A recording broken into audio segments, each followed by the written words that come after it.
hear something, Peggy? Huh? Hear what? I thought I heard someone yelling, or, I don't know, a howl. Forrest, is this a joke? No, I almost swore I heard something. Oh, and here I was thinking you'd finally started to ease up. You probably just heard some cats outside. Cats? You know, 4 legs, whiskers, tails, not dogs. I know what a cat is. But I mean, does Gallows Creek have a stray cat problem or something? Not since the rats moved in. Anyway, you ready to do the pre-flight checks? Seriously? Do we have to do these checks every time? And do you have to call them that? Reggie pays us to check the equipment before each show, and he pays us to call it a pre-flight check. But if you're sure you don't want to... Let's just get started. I know how this goes. Okay, Big Shot. Any technical failures tonight are on your head. Now, let's get the show started. After your introduction, our first segment is Guess That Scream. I thought that was a joke. Nope, and don't blame me for this one. It's Reggie all the way, and he demands we do it tonight. Okay, you're live in 3, 2... 189.16. Good evening, Gallows Creek. This is your host, Forrest Nash, and you're listening to 189.16, The Scream. Before we start taking your calls tonight on Gallows Creek's only late-night phone-in talk show, I need to let you know about a special competition we have for you this evening. Guess That Scream. This is actually one of the station manager's better ideas. Here's how it works. I'm gonna play you a scream, then you call and guess that scream. We need you to guess why they're screaming. Did they stub their toe, saw off a finger, or discover the corpse of a loved one? That's good. Now, Forrest, hit them with the tape. We'll play that scream in just a second. Listen close, and then call in to guess that scream. Peggy, what do you mean, play the tape? I used to have a tape guy do that for me. You're not in Chicago anymore, Forrest. Here in Gallows Creek, you get to be your own tape guy. Come on, I gave it to you yesterday. Forrest, you do have the tape right. You knew we were doing this tonight. Peggy, let's be real. Guess that scream is a terrible idea. No, I don't have the tape. It may be a stupid idea, but that doesn't mean it can't be fun. We're going to need a scream tonight, Forrest, and you're the one at the mic, so...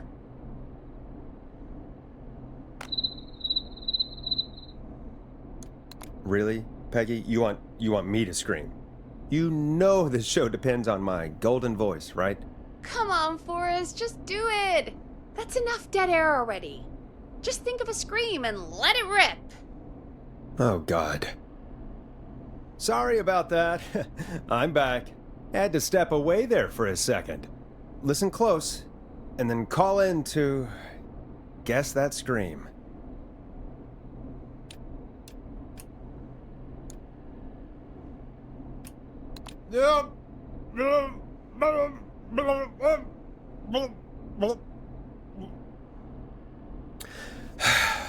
Well, folks, there you have it. Call in with your guesses, and if you get it right, you could win 2 tickets to the amazing Maze and 1 free fried dough. Fried dough? Just call in at 555-239-KFAM with your guess. Now, here's some music while you get dialing.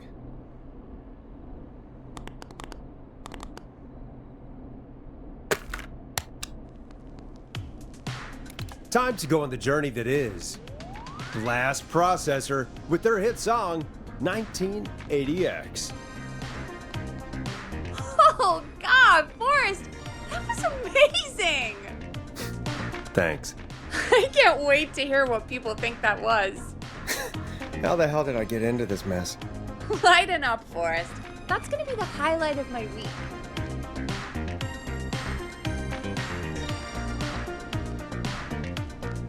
Oh, Forrest, there's a call coming in. Welcome to 189.16, The Scream. Caller, you're talking to Forrest Nash. What's going on with you tonight? Forrest! Thank God I made it through. My name is Leslie Harper. I'm the 911 operator and police dispatcher for Gallows Creek. Welcome to the show, Leslie. Are you calling in to guess that scream? As a 911 operator, I bet you may have an educated guess. What? No! Look, I found a body and I need your help. 911 is calling me to report a body. Interesting setup. All right, I'll bite. What's the punchline then? Forrest, I recognize her voice. I'm pretty sure that actually is our 911 operator.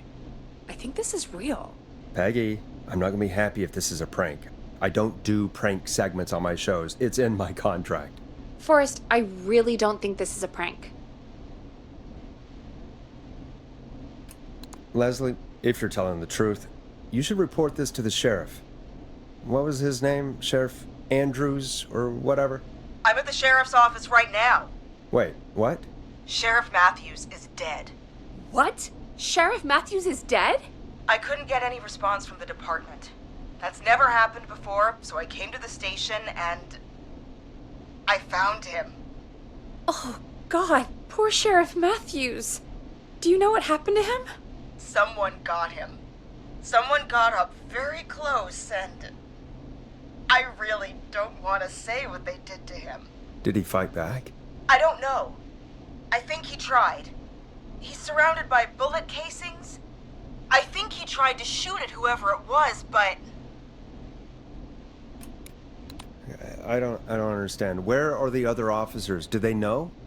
Have they secured the scene or whatever cops are supposed to do? no. I checked everywhere. Deputy Martinez is here, but she's knocked out, tied up, and locked in a holding cell. I called you right after I found her. God. Wait. Please don't tell me that this hick town only has 2 cops. Don't be ridiculous. We have 3, but Officer Gunderson is on leave in Cancun. Leslie, do you have any idea who could have done this? Not a clue. I didn't see anything on my way over. Leslie, you need to call over to Henderson or Quiet Ridge. They need to send someone over from their department. I tried, but I can't call anything but local numbers. Something's wrong. I'll have to go there myself, let them know what's going on, and bring help back with me. But if you leave while there's a murderer on the loose, who's gonna man the emergency line? That's why I called. Forrest, I've routed all 911 calls to come in to you.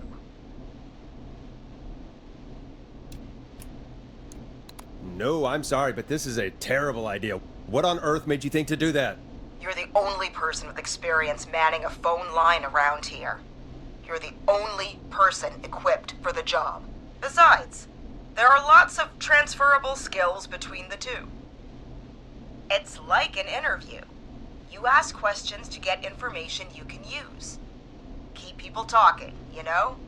Guide the conversation and know when to jump in. You do know that I'm so good at interviews, they sent me from Chicago to Gallows Creek, right? So I've heard. But that doesn't matter. And besides, there are 2 of you. You can talk to each other, discuss ideas, work together. Hell, let's have some on-the-job training right now. I have an emergency.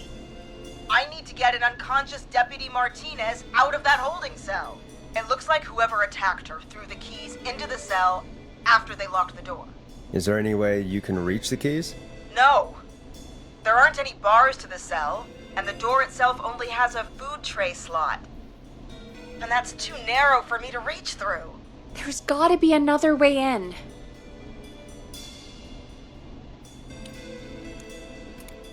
There's gotta be another set of keys somewhere in that office. Those can't be the only ones. Of course. Yes, there must be another set. Where might another set be? Have you looked around the officers' desks? That's the first place I'd check. That was the first place I checked, too. I couldn't find anything useful, though.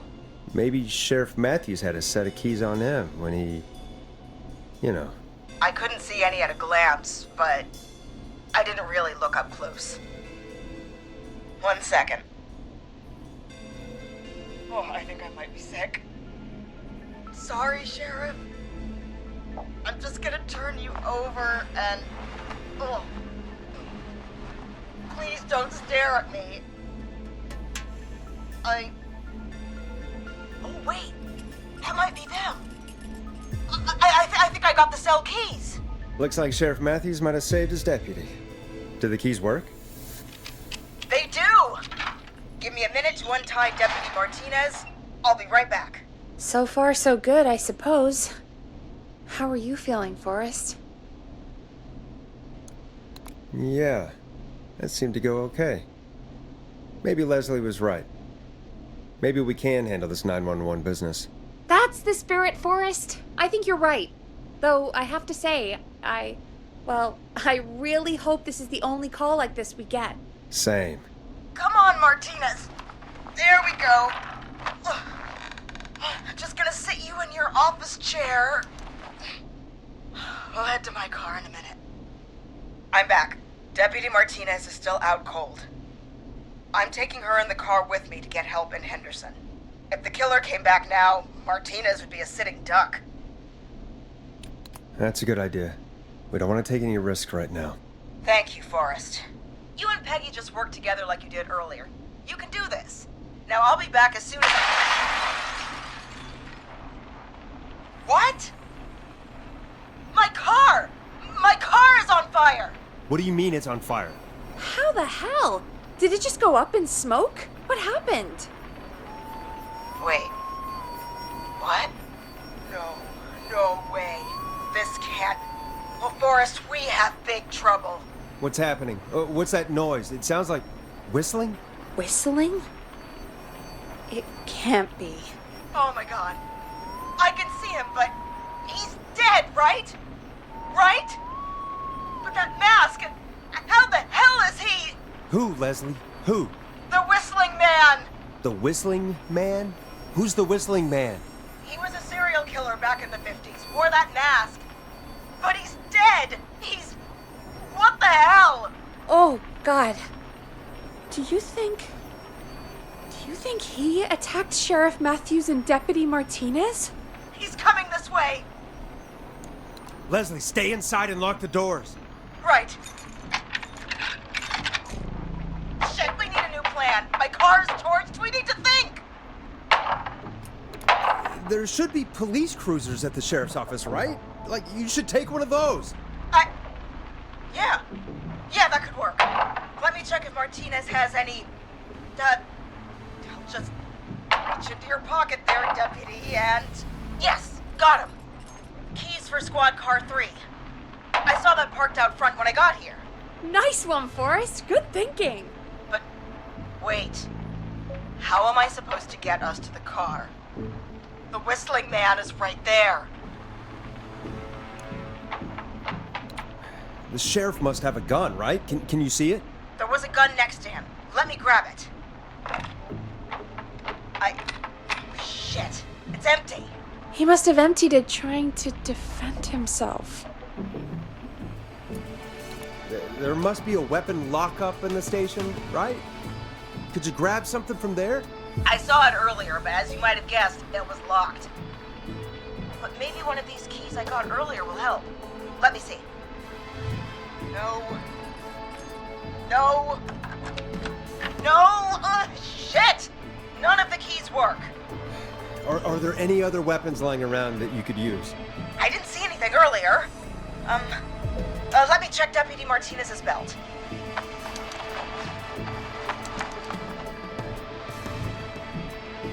All right. It looks like the Whistling Man left her with a baton, pepper spray, and taser. I can only hold one if I'm carrying Deputy Martinez. Which should I take?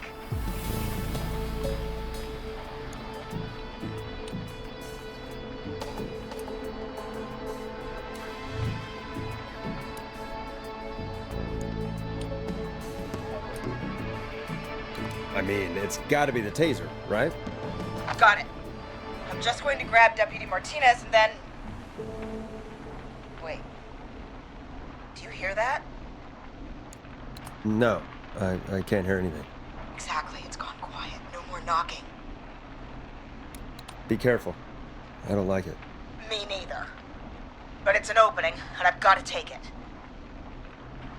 Okay. Deputy Martinez, If you can hear me, it's time to move. Just lean on me. Yep. There you go. Are you sure about this, Leslie? No time like the present, right? So, here we go. Again, you're hooked into dispatch now, so I should be able to radio you when I reach the car. If I reach it. Speak to you soon.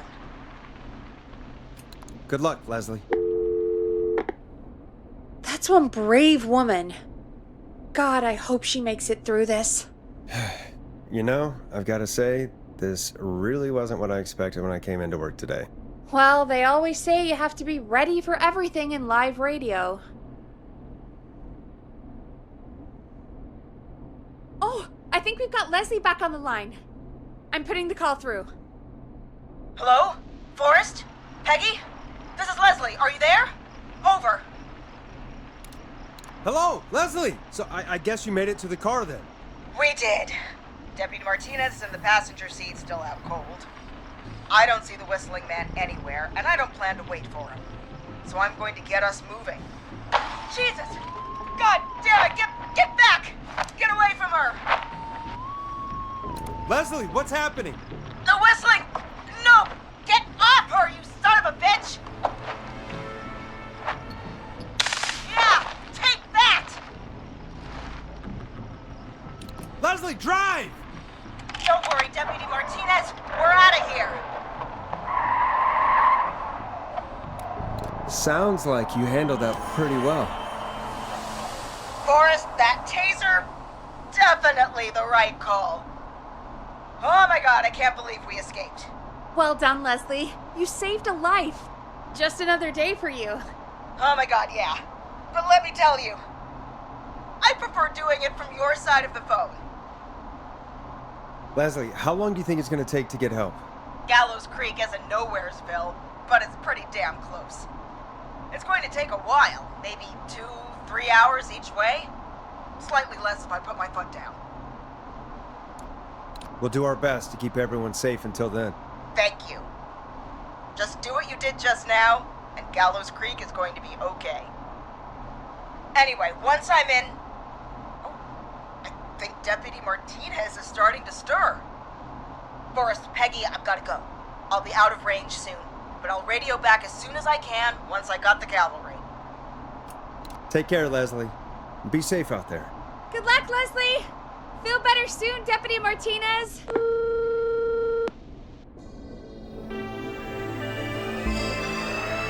Folks, you heard it here. We've got a killer on the streets of Gallows Creek tonight. Please make sure to stay safe.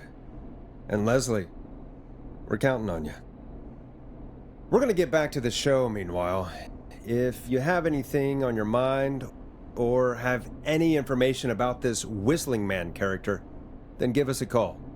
We'll talk here on 189.16, The Scream. For now, here's another hit record for you all to enjoy.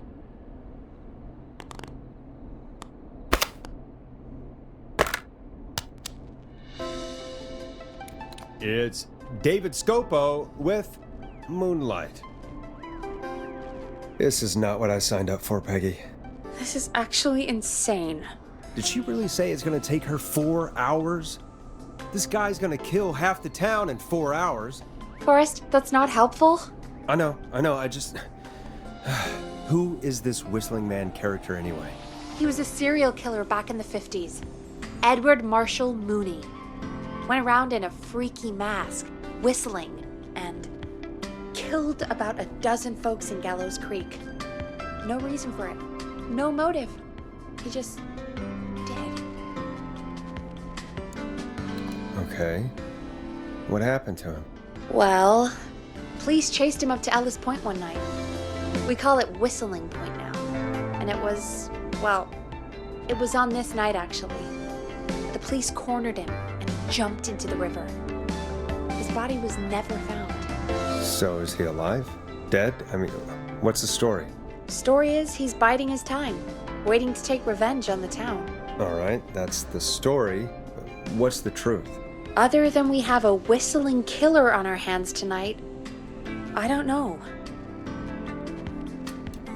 All right. copycat or ghost killer. I guess we'll do our best. That's the spirit. At least we got the word out, I guess.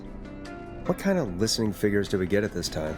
On a Thursday after midnight, could be around 35?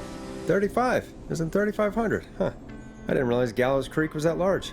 No, 35 people. At best. Are you serious? We only have 35 listeners?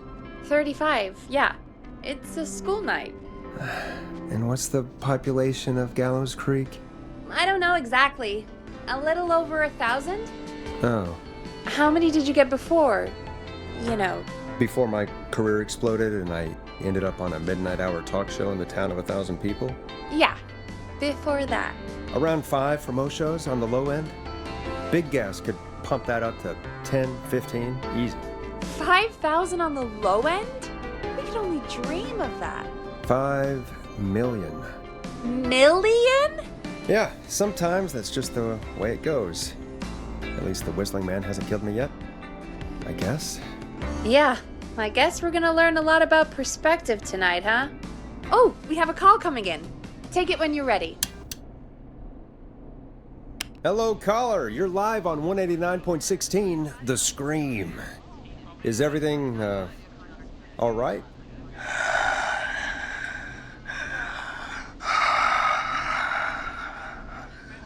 Okay, who is this? Are you, hello? Hello?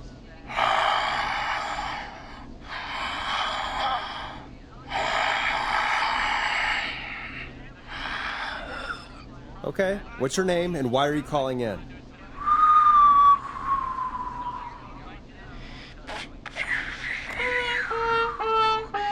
You know my name. I've come back from the dead to kill again. No one's safe.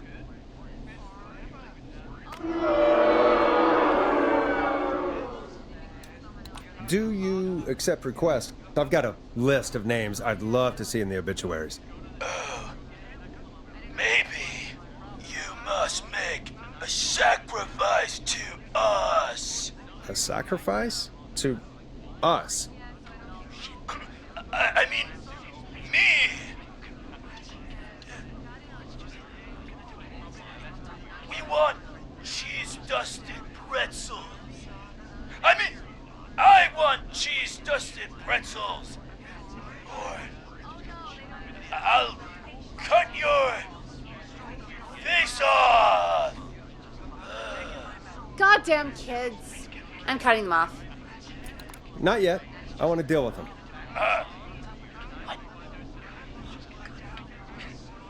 We also want a mega gulp.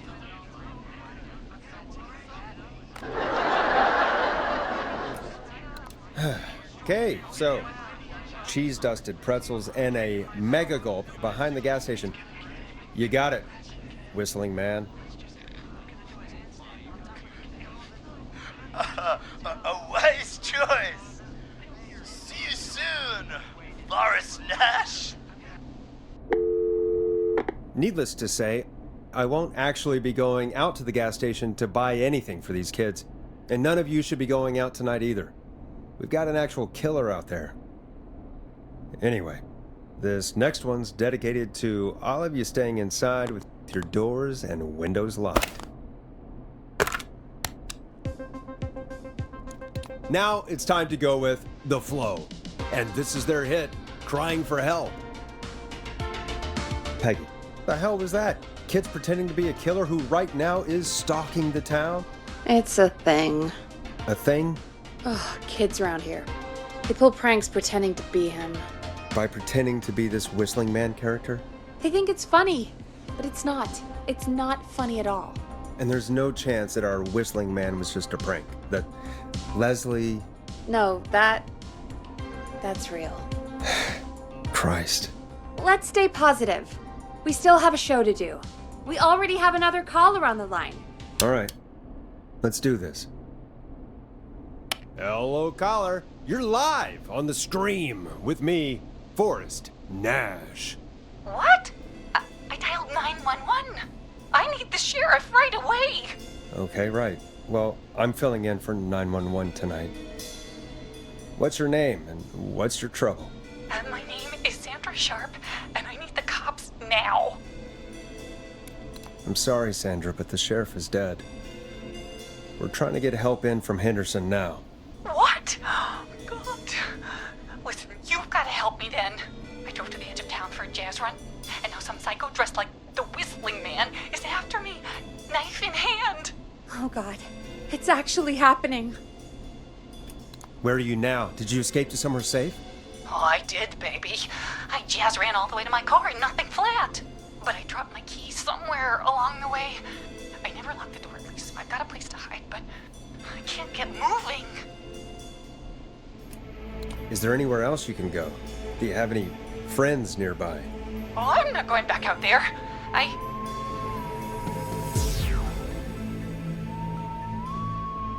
Oh, shoot.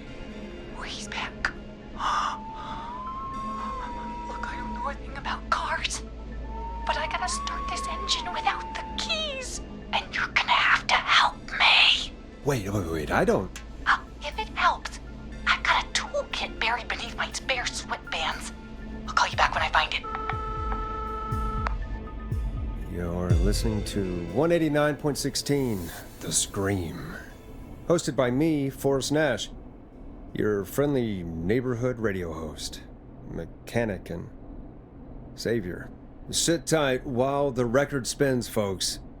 This one goes out to you, Sandra.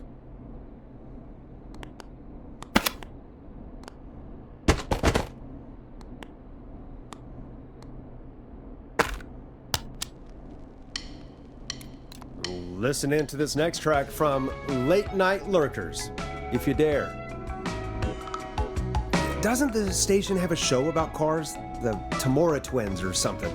Timberline twins talk motors. Yeah, you know they're not even brothers. Really? They look the same, though. I know, but they're not even related. It's weird. I asked them about it once, and they got really sweaty and defensive. Anyway, go see what you can find. The offices are out the door and down the hall.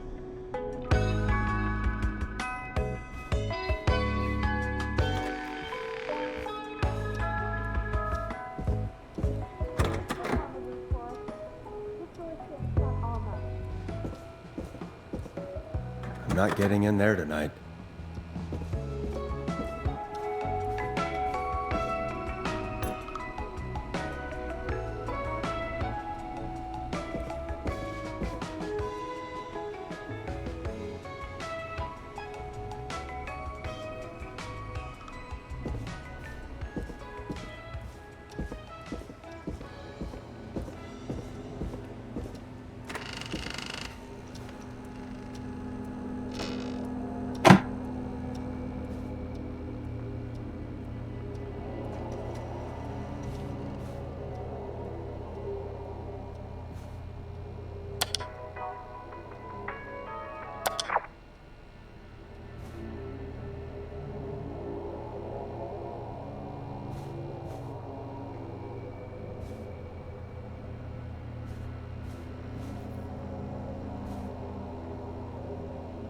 Now this has to be important.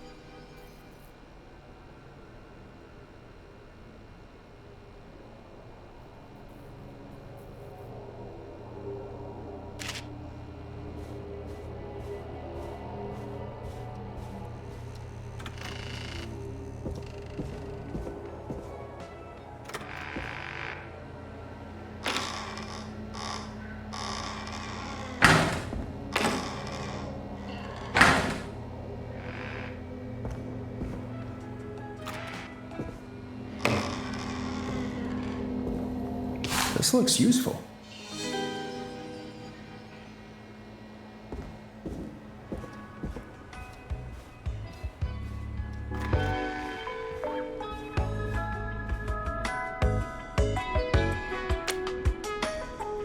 You find anything?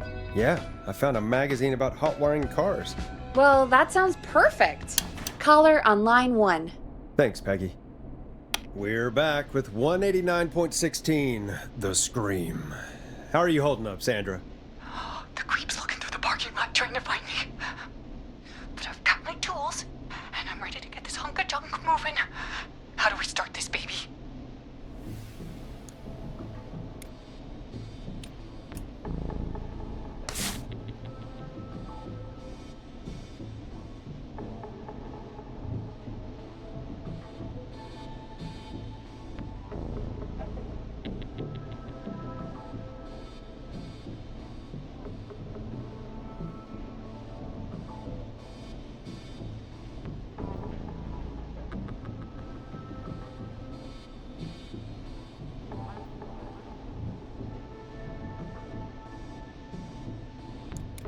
Put the screwdriver in the ignition and twist clockwise. Here goes, baby. Screwdriver's too fat to fit. What next?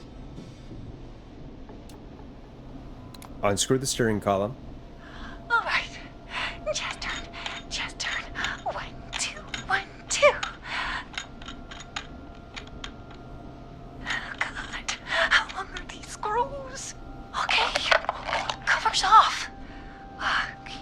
There's a bunch of wires down here all paired up and... Oh, God, my heart is pumping. Tell me exactly what you see. Okay. We can do this. There's a red wire, a blue wire, a yellow wire, a green wire, and a brown wire. What's the serial number on the steering column? The number is 576-894-320. Strip and twist together the red and yellow wires. All right. We take the red and the yellow and we twist and we turn. Oh, perfect. I also see pink and purple wire. What next? Strip the purple wire and brush against the twisted wires. Okay. We strip and we brush and... Buddy! Fantastic work, baby! Anytime you want to come down to the jazz studio, you get in for free!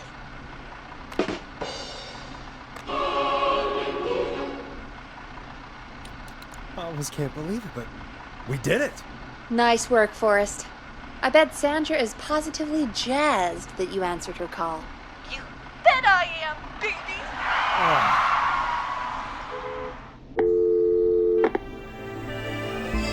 We did it, Forrest! We sure did. Here comes another hit track that we're excited to share with you. And remember, if you're also having car troubles, then tune in to Timberline Twins Talk Motors here on 189.16, Monday to Friday at 5. Take it away, Forrest.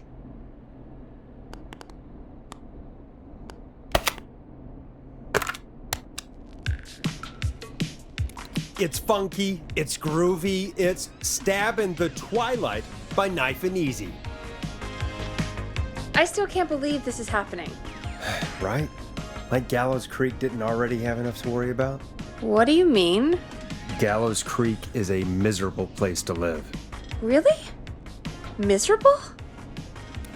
It's nothing personal, Peggy, but it's not Chicago. Or, hell, it's not really anywhere.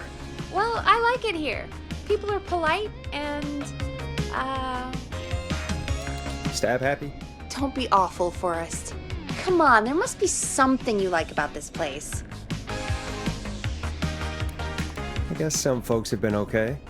You're not terrible, after a while. Not terrible after a while? High praise coming from Forrest Nash. You know what I mean, Peggy. I do. It's Forrest Nash for I think you're swell. Anyway, I hope the killer is done for the night and that Leslie gets back soon. Me too.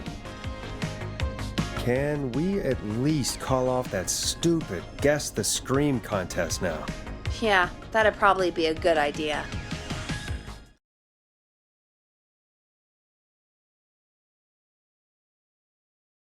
Caller on line 1.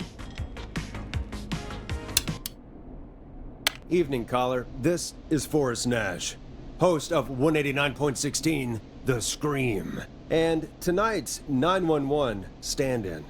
Hey, Forrest. My name is Brian. Brian Ponte. Brian Ponte of Ponte's Pizza. Hello, Brian Ponte of Ponte's Pizza. What have you got to say about what's happening? I'm so happy that Deputy Martinez survived. I've seen her a lot over the years down here at Ponte's Pizza. Oh, you did a really great job. And as a thanks for all you did there, I just wanted to tell you that I'm sending you some coupons for free pizza here at Ponte's Pizza. Wow, Brian. That's really good of you, but you really don't have to, though. Oh, it's the least I can do. And if you like it, well, you're in luck, because we're always running great deals that'll have you eating for pennies. Sounds great, bro. And let me tell you, the pizza we have is to die for. No. Poor choice of words tonight, I guess. Yeah, that didn't come out great. I'm sorry, Forrest. Well, I just hope I didn't put you or anyone else off coming on down to Ponte's Pizza. We've got a great special this weekend. Our famous beer and pizza deal. Wait a minute. Come on down to Ponte's Pizza this weekend. You've just got to pay for one slice to get yourself. God damn it, you're just calling in to advertise your shop. Peggy, hang up on him. Done. Oh, real quick, before I forget, it's probably time we played a paid ad. Now, a word from our sponsors. You know how to play an ad, right? Sure. Done.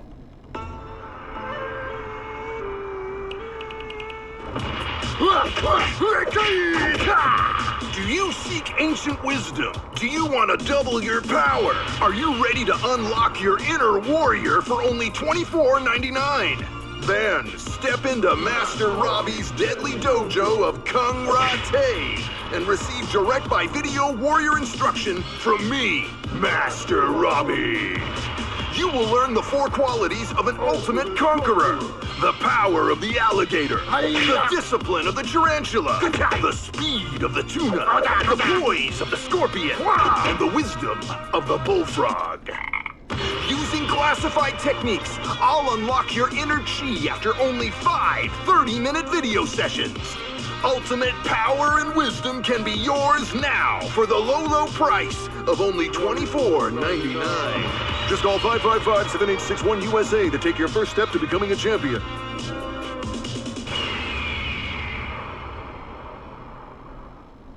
Never forget the element of surprise! If you buy today, you'll receive 2 additional VHS tapes, the Tornado Technique and Karate Lovemaking. Call today! Do people really buy this kind of thing? Don't pretend like you're not interested. I mean, I wouldn't buy them, but I might watch them, I guess. Yeah, I bet karate lovemaking sure is something. Is Forrest Nash at a loss for words? Let's just get to the show. Wow, what a deal. Only $24.99. And I'm not just saying that because they're paying for the airtime. But unless they pay us more, then it's time to get the show moving along with our next caller. Welcome to The Scream with me, Forrest Nash. Yeah, Leslie. This is Maurice Russell from the Gallows Reporter. I'm at the office. This guy just broke in downstairs and... Wait. Forrest Nash? I want to speak to 911. Put Leslie on. What? God, another one? Leslie's driving to Henderson right now. She left me in charge. Why on earth is Leslie? Oh, never mind. Just put me on with Sheriff Matthews. Sheriff Matthews is dead. Dead? What happened? Did you witness the incident? Are you willing to do an interview for the reporter? I can cite you as an anonymous source, if that's a concern. We're live on the air. Anything we say can and will be broadcast. Live on... Damn it. All right. There's obviously a lot more going on than I know. Yeah, there's a lot happening tonight. You said someone broke in. That's nothing to get worked up about. Some idiot kid just broke in, dressed as the Whistling Man. Teens. They get worse every year. This punk wasn't even a disappointing twinkle in his daddy's eye when Edward Marshall Mooney stalked the town. But I was there. I covered it. You don't understand. That's not a prankster. That's the Whistling Man. Of course it's not. It's a stupid kid. Every year this happens. They think it's funny. Not a big deal, old man. But they didn't live through the terror 30 years ago. Anyway, I know for a fact, Edward Marshall Mooney is dead. I don't know who I'm looking at on the security monitor. But if he killed Sheriff Matthews... Where are you now? I'm in the boardroom, upstairs. We got security cameras all around the building. You can watch them on any TV set here. And there's a set in the boardroom. Maurice, is there any way you can get out of there? I sure as shit hope so, kid. But I'm not sure how I'm going to do it. That crash you heard was him tipping over my filing cabinets. He's blocking the stairs. I'm guessing the stairs are the only way out? That's right. And it would take me a good few minutes to move those cabinets. We need to do something. But what? All we can do from here is... Forrest, I think I've got it. Why don't we call the killer? They'd have a bunch of phones set up across the office, right? In different rooms, with different extensions? So we call one of them. Draw the killer away. Buy Maurice time. That could work. Exactly! It's worth a shot. I can hear you, you know. The son of a bitch hasn't killed me yet. Sorry, Maurice. Peggy and I were just trying to figure out... You realize how stupid that plan sounds, right? For that to be successful, you're gonna need every phone extension. Plus, a plan of the entire office floor. All delivered while the killer is en route. I've got it. And thank God I've always been cool under pressure. Don't go anywhere.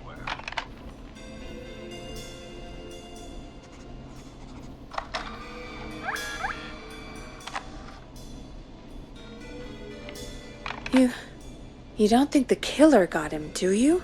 Mr. Russell, I'm here. The freak's going to be here any second, too. Go check your fax machine. Don't let me down. that was fast. How do you know our fax machine number? KFAM and the Gallows reporter have a pretty long history. I'll go pick up that map then. Go, Forrest! The fax machine's in the office on the other side of the hall. Thanks, Peggy. Be right back. Okay, go to the office on the other end of the hall. Grab the fax from the machine. Easy. This must be it.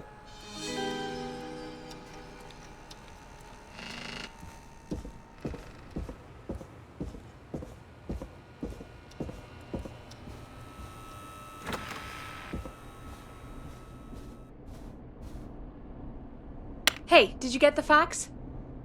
Yes, I have. Mr. Russell, you still with us? I am. You get my fax? Yeah, I got it right here. Good. I knew you could at least manage that. Okay, folks, we're back on the line with Maurice. Let's see if we can help him avoid the Whistling Man. Here's the situation. The Whistling Man searched every room in the hall leading up to the boardroom. And now, he's in the office next door. It's now or never. This plan of yours better work. I'm ready on my end, Forrest. Again, we want to draw the killer away by dialing an extension number, and then move Maurice somewhere safe. So, what extension should I call?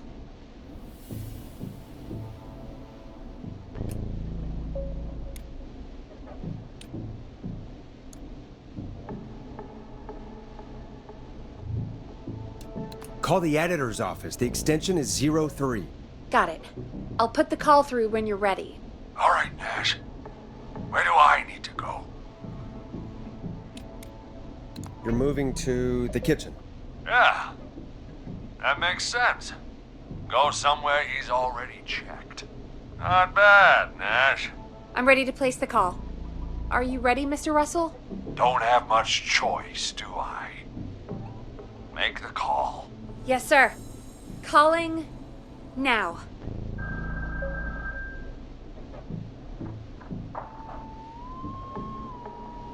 I can't believe it. He's actually heading to my office.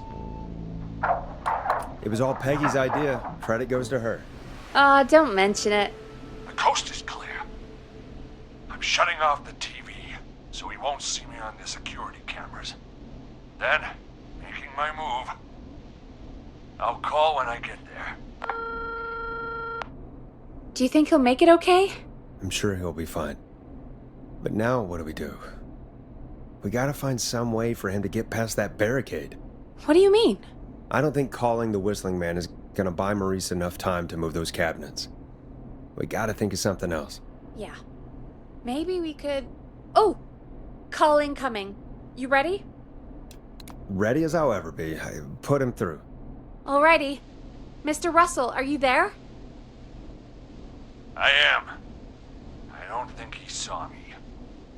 I've got to give you credit for that, but I'm not out of the woods yet. Right, let's review where we are.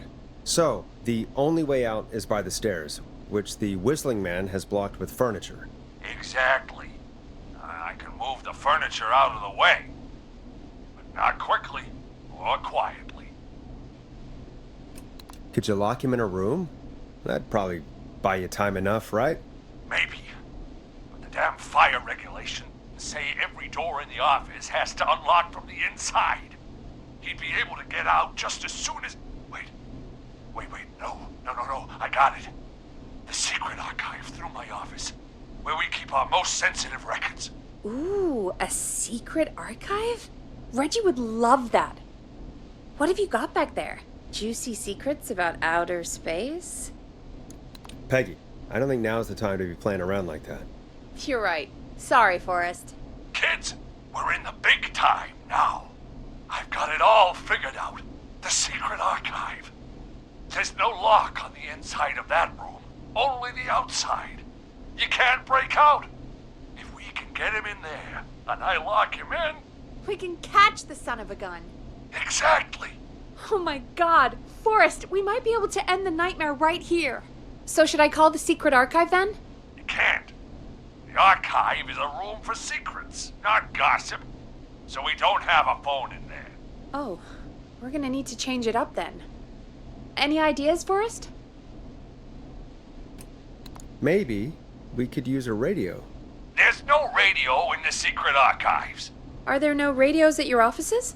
I don't have one in my office, but... What is it? Our sports reporter, Hopkins. He has a little portable radio he never turns off when he's here. That might be what we need then. Is his portable radio still there? It should be. It's what he calls his work radio. It should be in the archives, actually.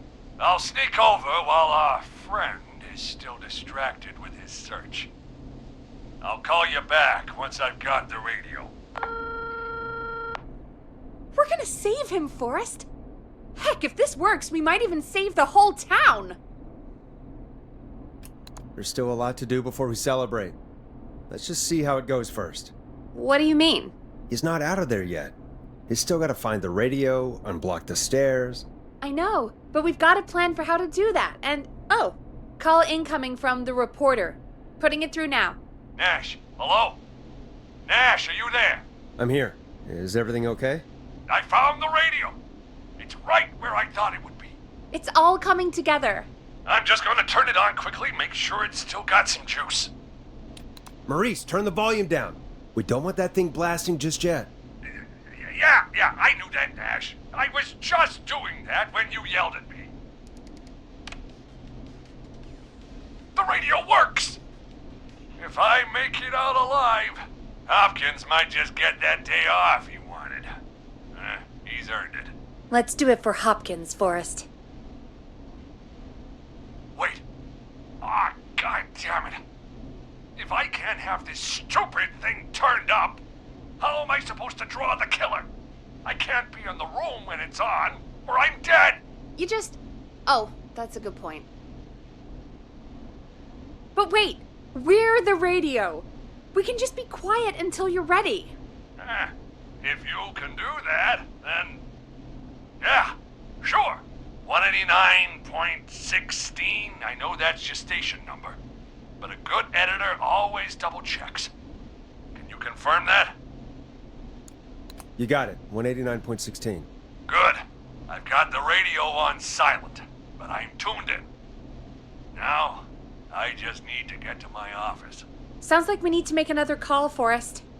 Where should we send the killer?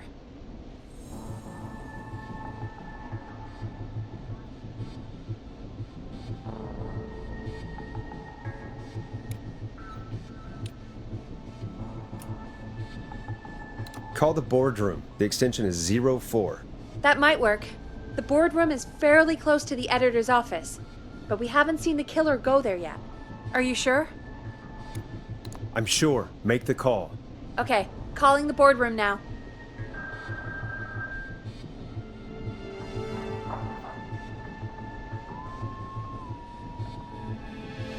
He's on the move. I'll call you guys from my office in a second. Looks like we're almost through this nightmare. Any idea what you'll say to draw the killer in? I'll pretend to tell Maurice to hide in the secret archive. The killer will hear me, go check it out, and we've got it. Oh, I like that. Make the killer think he has the upper hand, and then BAM! I appreciate the vote of confidence. Ooh, call coming in. Here we go. I'm here. Radio's set up in the secret archive. Just give me the signal, and I'll turn it all the way up. Where will you hide in the meantime? Good question. It's under my desk, but you can see under it. I've got a big cabinet, but that'll take me a second to get into. Anywhere else? Not really. There's the secret archive itself, but that's where the killer's going. I could try the cubicles, but they're pretty far away. Your judgment has kept me alive so far, Nash. What do you reckon?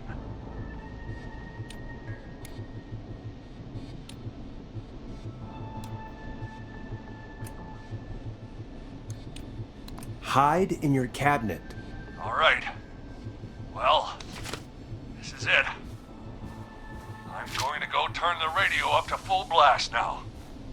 Don't say anything until I've had time to hide. You got it?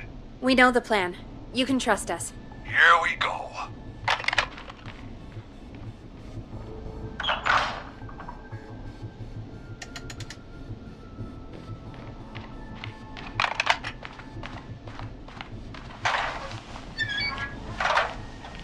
I think it should be safe now, Forrest. It's going to be all right. He won't look for you there, I promise. And Mr. Russell, be quiet. It's important you make no sound. Quick, Mr. Russell, hide in the back room in your office.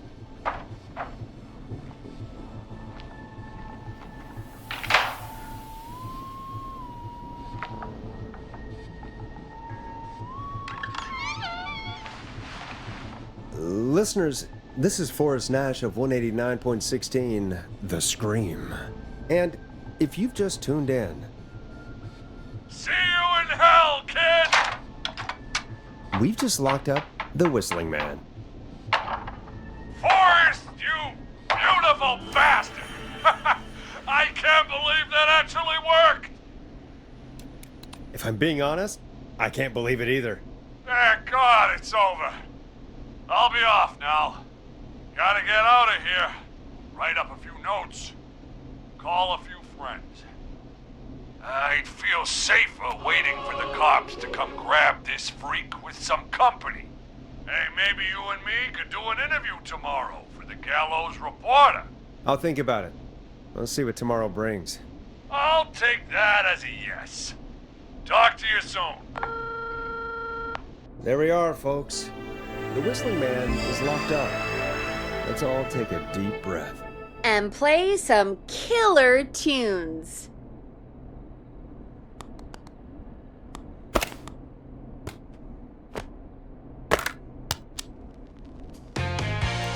Let Storm Riders take you on a rock and roll ride with the Glam Jam. Looks like the night should be pretty easy from here on out. Right? Thank God that's over. I guess we got some downtime now. I could ask you some questions to kill the time? You're gonna interview me.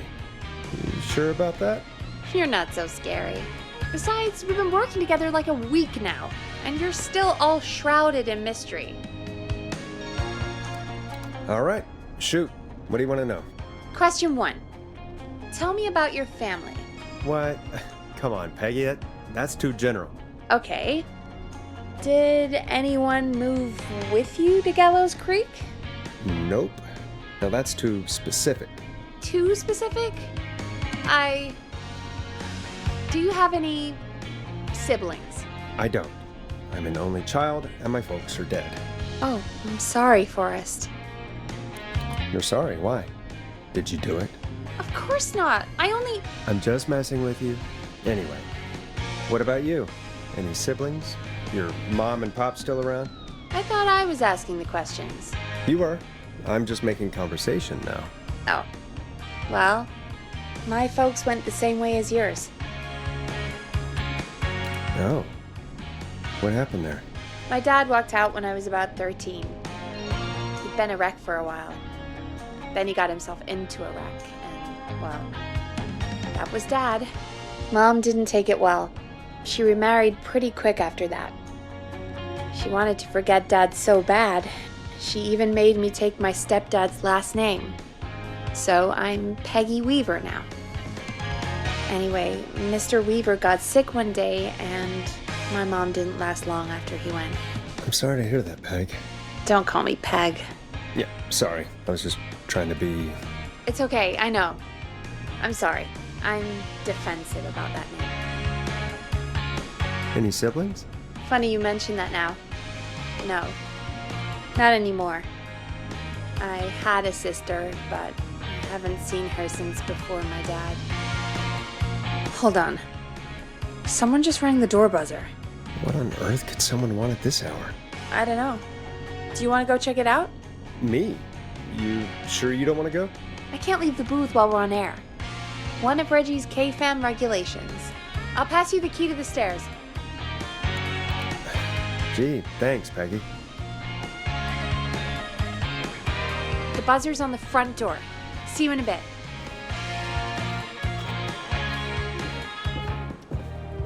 Okay, down to the first floor, then check the door.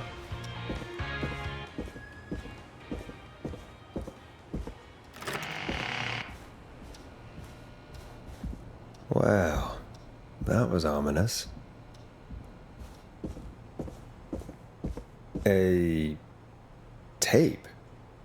Play on air.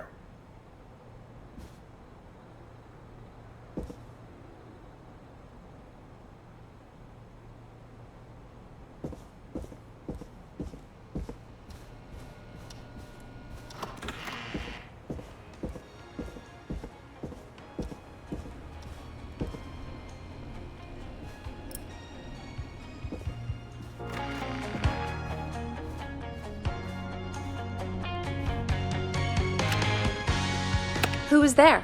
I didn't see who it was. Are they still out there? No, they left as soon as I went down there. They pushed a cassette through the door. It says, "Play me on air." All right. Well, turn the music off and play it.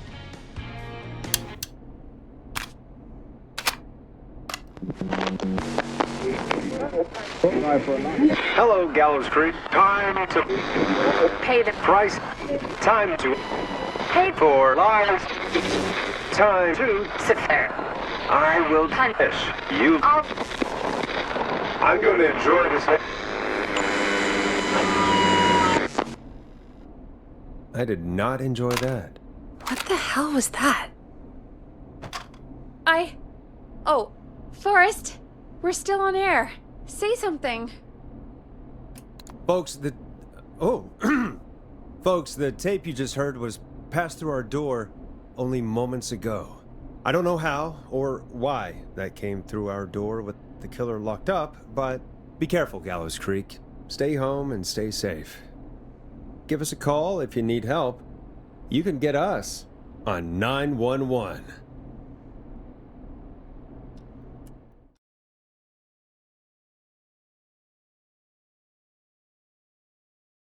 Hey, we had a call come in. Caller, you're on 189.16, The Scream, with... Ash! Shut up and listen to me! Mr. Russell? What's wrong? Are you okay? I said listen! He's gone! The whistling man is gone! God damn it, I thought you locked him up. What's going on? Damned if I know, Nash! Mr. Russell, where are you now? What happened? Well, after our call, I cleared the stairs and went home. I phoned some buddies, and we came back here to keep watch. Then what happened? I'm getting to that. We came back here. Door was shut, just as I left it. We had a couple of drinks, and, well, there was a bunch of us, and we were all armed. They thought we could teach the freak a lesson before the cops got him. Did you let him escape? Of course we didn't. I demand you retract that accusation. God damn it, Maurice. Just tell me what happened with this plan of yours. This was not my idea.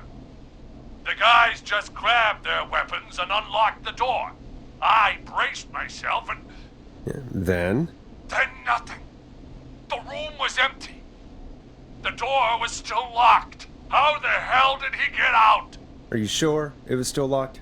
I'm telling you, it was locked. No way out of there. None. Maybe. I mean, I know it's crazy, but if he's back from the dead, then... Don't be ridiculous, Peggy. It would explain things. I mean, how do we know he's not? Mooney, there's no way. Whoa, did you say something, Maurice? Baloney. I said baloney. Look, I don't want anything more to do with this. I'm clearing out of Dodge. And I recommend you and everyone listening do the same. He seems really spooked. Wouldn't you be if you got attacked by a serial killer who turned out to be a demonic spirit? He's not a demon, Peggy. Yeah, you're probably right. But what do we do now?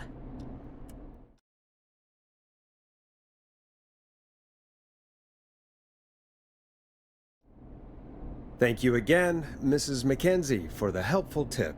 The bagger at the grocery store cannot whistle. We'll remove her from the suspect list. Let's go to a break. I need you for a second. All right, folks. We need to take a quick break. This one's for all those folks out there keeping the hatches battened. Enjoy this classic by Smooth. It's their hit song, The Word. All right, Peggy, what's up? I pushed a cassette under my door. Go play it. You stopped the show for a tape? Just go get it.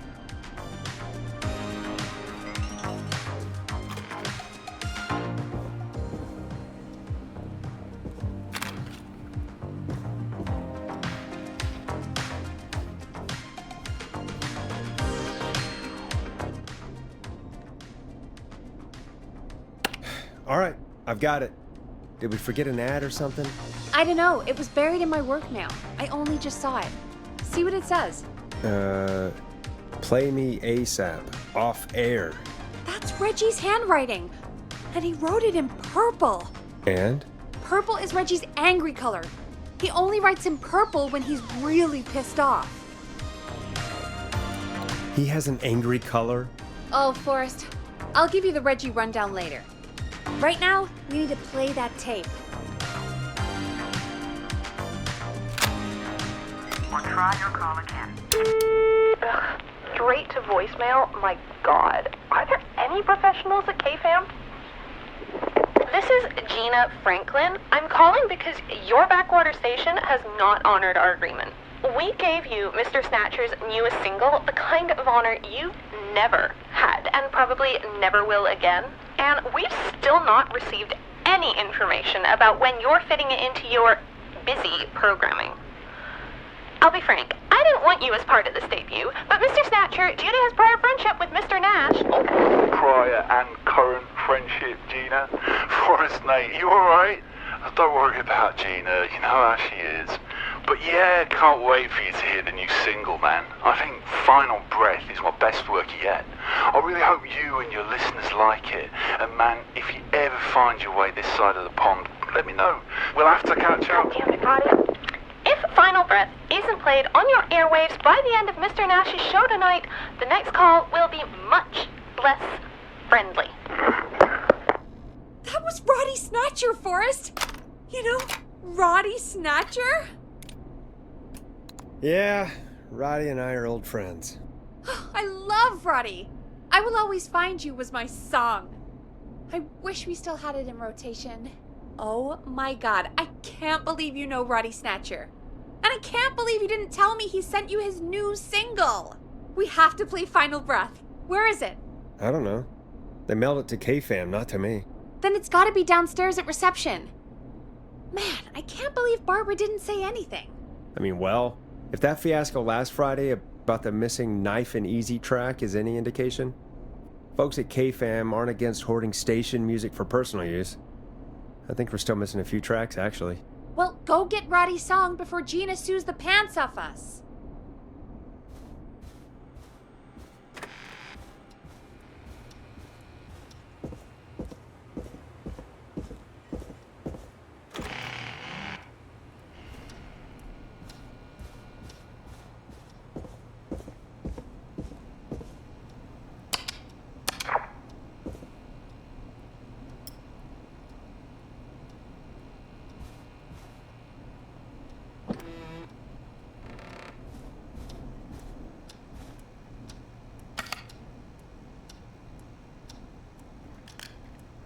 This must be it. Final Breath. My tiny selection grows.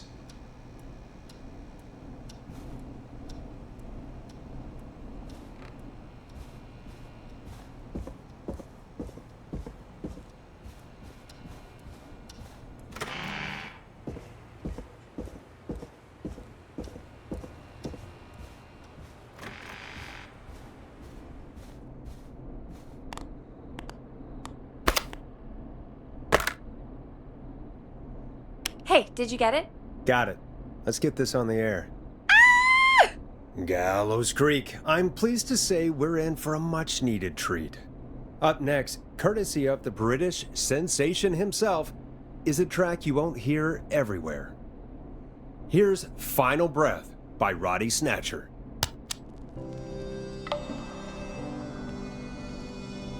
Wow. God, Roddy's the best. He is.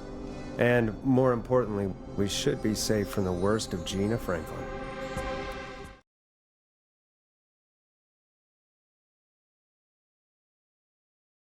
And I think that's every time I've seen him live. Peggy, you just talked through the whole song. Oh, whoops. It's okay. I can just play it on loop later. Oh, shoot. I just noticed we have a caller waiting. I really hope it's nothing serious. Evening, caller. This is Forrest Nash, host of 189.16, The Scream, and tonight's 911 stand-in. This is Murphy! Hello, Murphy. What have you got for us tonight? Two things, Forrest. First, happy birthday to my son, Fernando. He's 3 today, and man, being his daddy has changed my life. I've learned how to live, how to laugh, most importantly, how to love. Aw, happy birthday, Fernando. Happy birthday, Fernando. Thanks. And now, my other thing. I'm putting the word out to this so-called killer. You think you're tough, huh?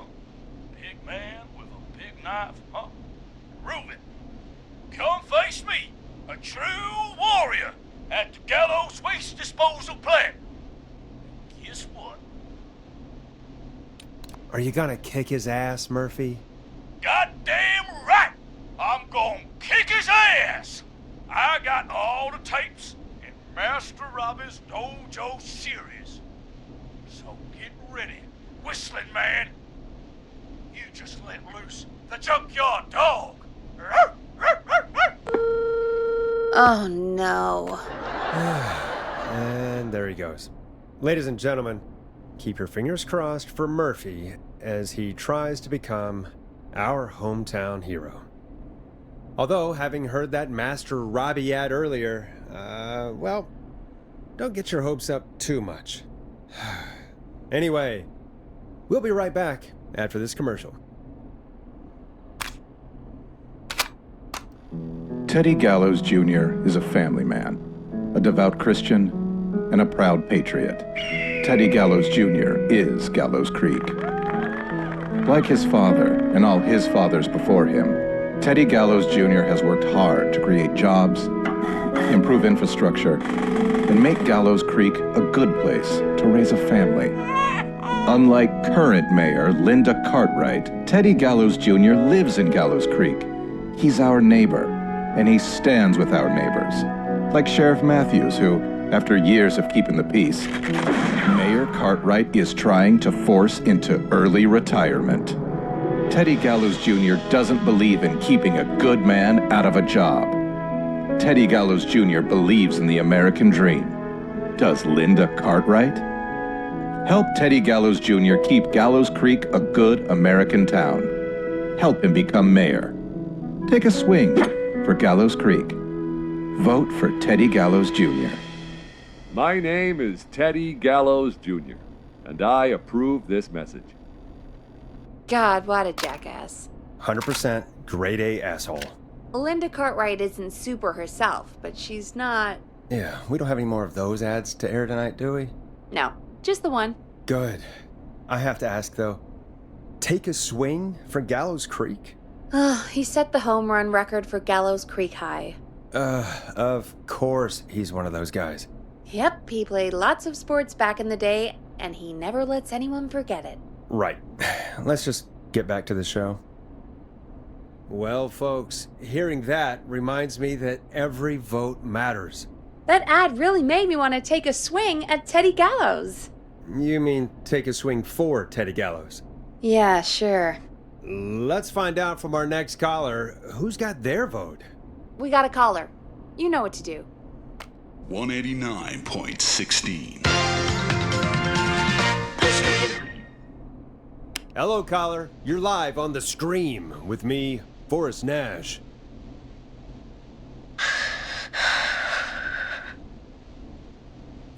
Hello? Who is this? Are you okay? Do you need help? Forrest? He called me? That horrible whistling down the phone. He's coming for me? Jesus.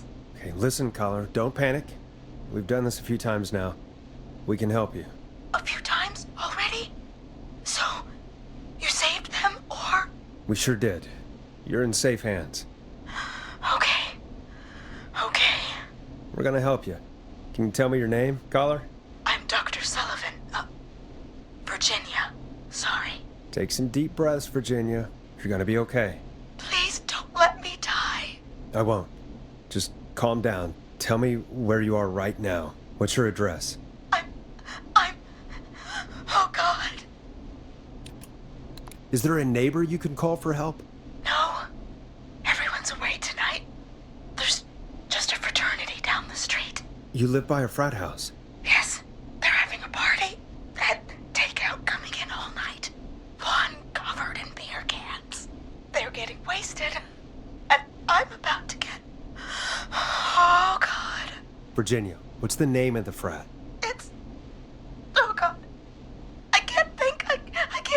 any idea what the frat might be, Peggy? If I knew where she was, I might know, but... Wait, the takeout! If we can get takeout to the frat, we can get a message to them to go and help. Virginia, who did they order takeout from? I don't know. Come on, Virginia. Try to remember. I can't do this. Well, folks, seems like our Virginia hung up. While we try to figure out what takeout to order, here's some music for your own midnight snacks.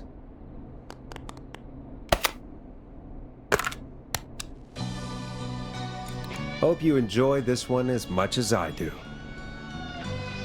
Peggy, what places do takeout in Gallows Creek? Off the top of my head? Well... There's the barbecue place, Grilling Spree, and you can order from Chalupa Cabras. Oh, and of course we have Ponte's Pizza. That's it, I think. All right. We'll call each place and ask who they deliver to tonight. That's not going to work. Takeout client privilege. What? There was a lot of competition back in the day. Things got ugly. It's a long story. But what we can do is this. We figure out where the frat boys order from, call the takeout pretending to be from the frat, place an order, and include a note asking them to call the station. There's no other way, is there? Not that I can see. Well, let's not waste any time then. That's the spirit. You got any suggestions on where to look? Check the offices for anything food related. And maybe the kitchen downstairs. You'll need a key for that. I'll just slide it under my door now. Thanks, Peggy. God, where to start? What would make me order from somewhere if I were a partying frat boy? We have a food critic, right? Chad or Brad or... I'll just have to look around. Chalupa Cabra.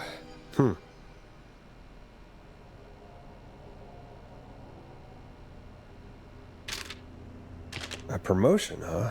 Maybe if I find the pizza box. Grilling Spree. I better see what's on this tape.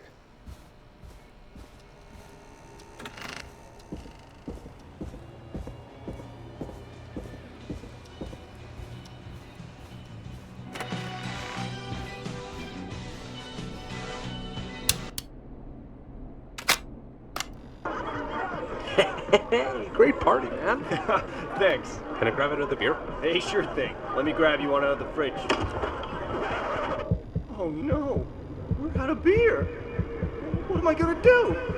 The party is going to be over. Fear not. The Grilling Spree will give you a free 6-pack of beer if Gallows High wins this Tuesday. Say what? That's right. Order a meal deal from us and you'll get a free 6-pack of beer if Gallows High A wins. free 6-pack? Righteous! You heard me. 6 beers if Gallows High wins. Sounds like you've already had enough beers. I hope we murder them. Me too, Billy. Me too. Come on down to Grilling Spree or call 555-749-8335. We've got barbecue you'll die for. A free 6-pack? Huh. I wonder how well Gallows High performed. Yeah. Hey, Forrest. Do you know what the Grill Reaper's favorite Grilling Spree order is? I have a feeling you're gonna tell me. Spare ribs. Christ.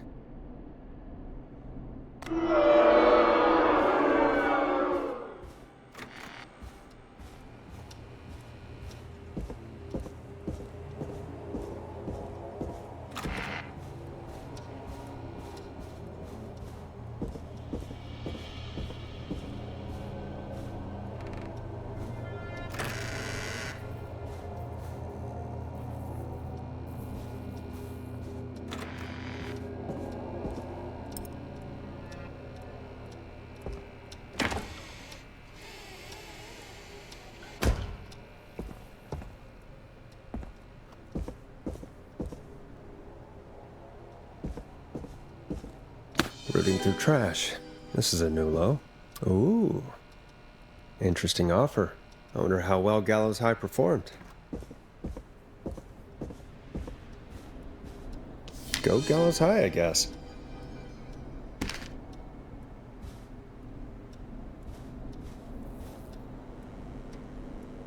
Nice. New music to play.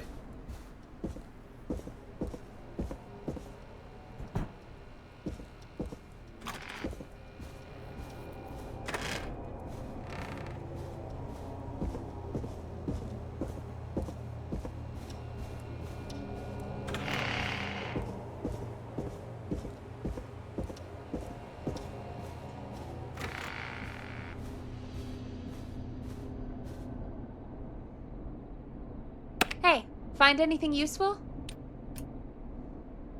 Yes, I have. That's great. Are you ready to get back on the line? Let's make the call. Okay, Forrest. What'll it be?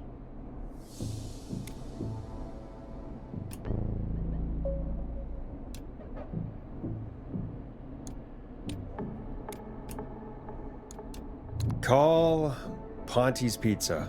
You got it.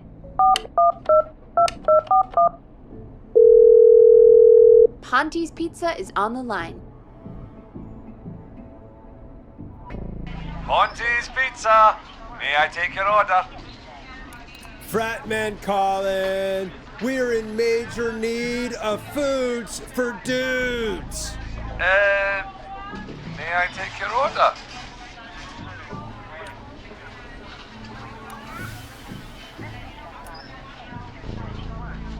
I need some garlic bread. Oh, I need the bread. Can do. Where do you want that delivered? Same place as before, you know. The frat house. Got it. And we'll have that over to you right away. Oh, and one more thing. Can you add a note to the order that says to call K-Fam? K-Fam? Oh, consider it done. The folks at K-Fam are huge fans of Ponte's Pizza, you know. I should really call them and let them know. And now we wait. We should put a song on. Agreed. This one goes out to our delivery workers.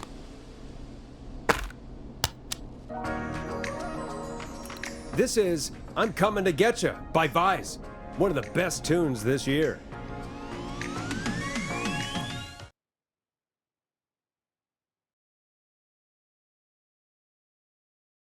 Which of the takeout places would you order from? To save Virginia? No, where would you actually eat? Oh, I mean, they're all pretty equal. You mean equally awful? No, equally good. But if I had to order, not Ponte. He's not Ponte. Right. So between Grilling Spree and Chalupa Cobbers. I mean, it depends. Do I want a plate full of meat? Or do I want really, really good nachos? It can change depending on the day, you know? Yeah, fair enough. Maybe I... Hold that thought, Forrest. We've got a call coming in. Hello, caller. You're live on the stream with me, Forrest Nash. Hey, this is Fratman Plunker. We got some garlic bread and a note to call this number. Yes. Plunker, this is Forrest Nash from 189.16, The Scream. And... Is this Goose? Oh, man. It's totally you, isn't it, Goose? This is such a Goose prank. Plunker, this is an emergency. Nice try, Goose. I may be drunk, but I'm no... Listen, I need you to... Goose, come get beer. Your brothers are waiting for you. I'm not Goose. How can I prove this to you? Let me get a second opinion on this. Norman the Barbarian! What do you think? Great idea. Norman the Barbarian says only the radio man can control the tunes. So, play us the flow. Wait, really? What? The flow? Norman the Barbarian demands it. Okay. I'll play the damn song.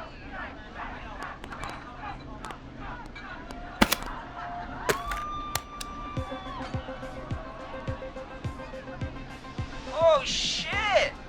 Okay, Radio Man. You got my attention. What is it? Thank God. Listen, you've got to get over to your neighbor's house. All of you. Just... Say no more. Plunker's moving the house. Forrest, line 2. Hello. You're live on 189.16, The Scream. Forrest, it's the killer. He's at the door. Grace. Oh my God, it's you, isn't it? God, I didn't talk, I promise. Whoa! The party has arrived! Oh, thank God. He's gone and... Oh, is that you, Radio Man? Don't worry, we brought the beer. Good times are here. I could use a drink. Thank you, Forrest. You're welcome, Virginia. And thank you to Plunker and his fraternity brothers. Some heroes wear capes. Some wear sheets as togas. Hey, Forrest, did you hear what Virginia said earlier? What was that all about? Clive, I didn't talk. Do you know what she meant? There's a janitor here at the station named Clive, but your guess is as good as mine. All right, folks. Seems we may have a lead. If any of you know a suspicious Clive, then please call in. It could save lives. In the meantime, looks like we have another caller. Hello, caller. You're live on The Scream with me, Forrest Nash.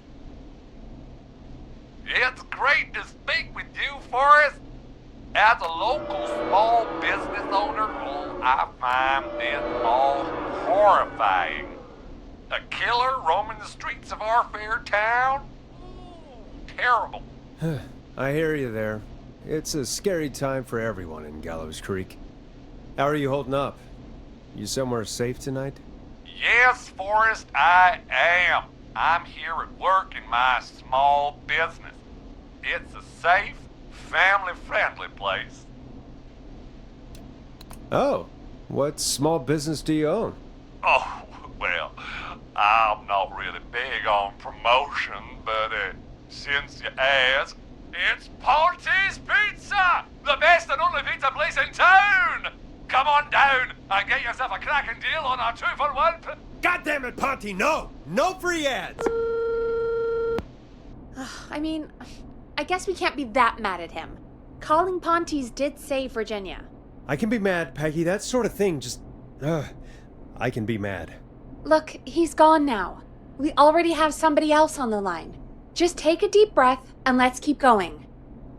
Evening, caller. This is Forrest Nash, host of 189.16, The Scream, and tonight's 911 stand-in.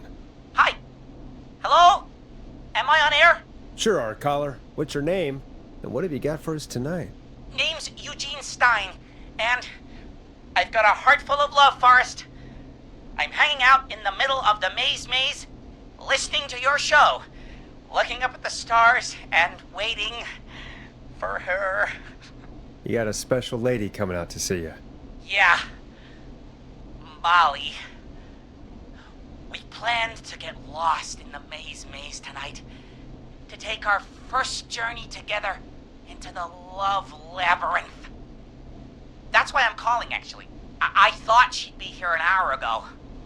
And since I've listened all night to how cool you play it, I thought you were the perfect guy to ask. Should I call her up and ask if she's coming, or wait and see? For real, kid? If you've been listening all night, do you really need to ask me? Yes, that's why I'm calling. Eugene, you really need to go home to your parents. My parents are dead, actually. But, Oh, jeez. yeah, I guess it's not the night. Hang on. I hear some rustling. I guess she came after all. Molly! I'm in the middle! It'll take a little while to get here, but, thanks again, Forrest. Good talking. Wait a second. Molly can't whistle. No, this is supposed to be the best night of my life. Not the worst. Eugene, do you know the way out? It wouldn't be the maze if he could just remember the way, Forrest. She's right. Listen, Eugene, breathe, hide, and call back in a minute. We'll get you out.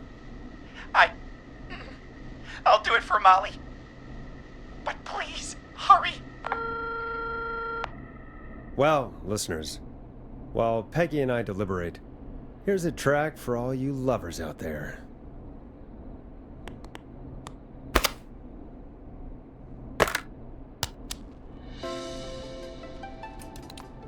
How the hell am I supposed to get him through the maze? You know Barbara, our receptionist? She's a maze fanatic. Shame she isn't here. I was supposed to go with her last week, but she changed her mind. Maybe we should call Barbara then? If she's so big on the maze. We could, but I don't actually know her number. But she probably has maze stuff somewhere. Go and see what you can find. That'll hopefully be enough. Which one is Barbara again? Barbara! You know, Barbara! Forrest, I've seen you speak to her. Help me out, Peggy. She's the receptionist. Sits at reception, never does any work because she's talking to Brad all day. Ring any bells? Right, yeah, sorry, I guess it's just the stressor. No excuses. Just go and find something to help us.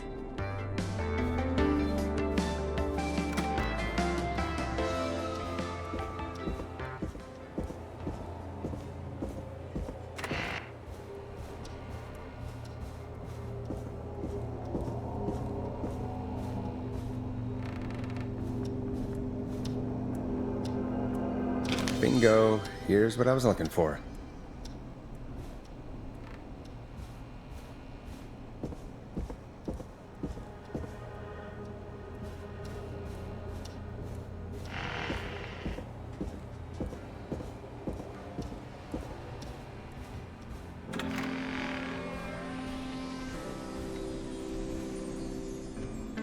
Any luck? Yeah, I found a map for the maze in the trash. Why was it in the trash? Never mind. It doesn't matter right now. That's a question for Barbara later. Eugene called while you were away. He's on line 1. Welcome back to 189.16, The Scream. I hope you lovers like that track. And I hope we can help our lover in the maze. Eugene, you're back on air. I'm lost, Forrest. I just ran and I don't know where I am. I'm at a crossroad, facing a tractor statue. There are hay bales painted gold on my right.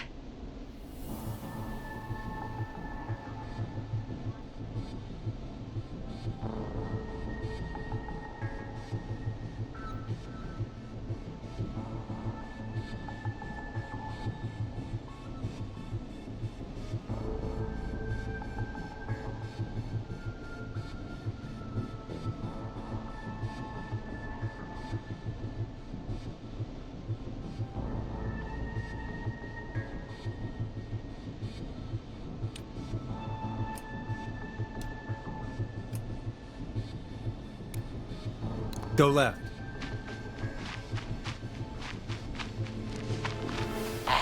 Okay. I went left, then tried a right. I have a pig statue in front of me and a creepy rocking horse on my left.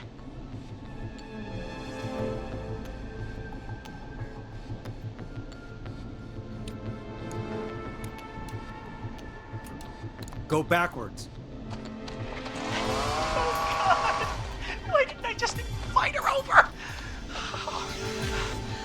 I'm at a crossroads. There's a pitchfork statue up ahead. Which way?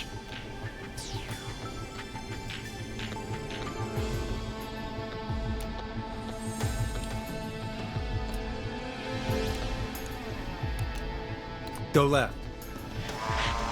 Oh, this wasn't how tonight was meant to go.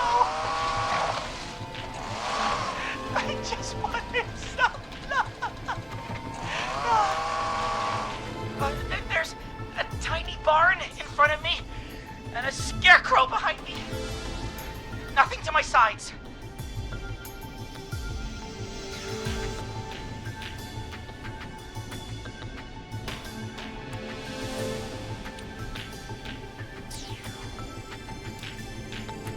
Go right.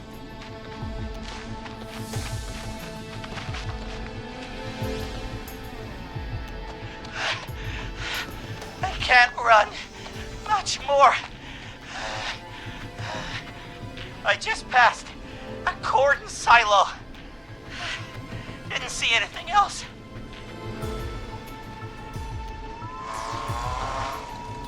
Please. Where do I go?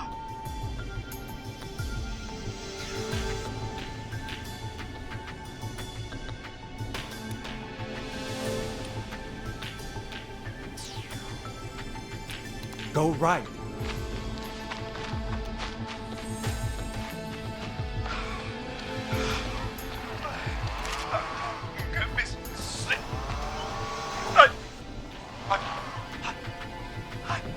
I'm out. And my bike's still here. Oh, thank you, Forrest.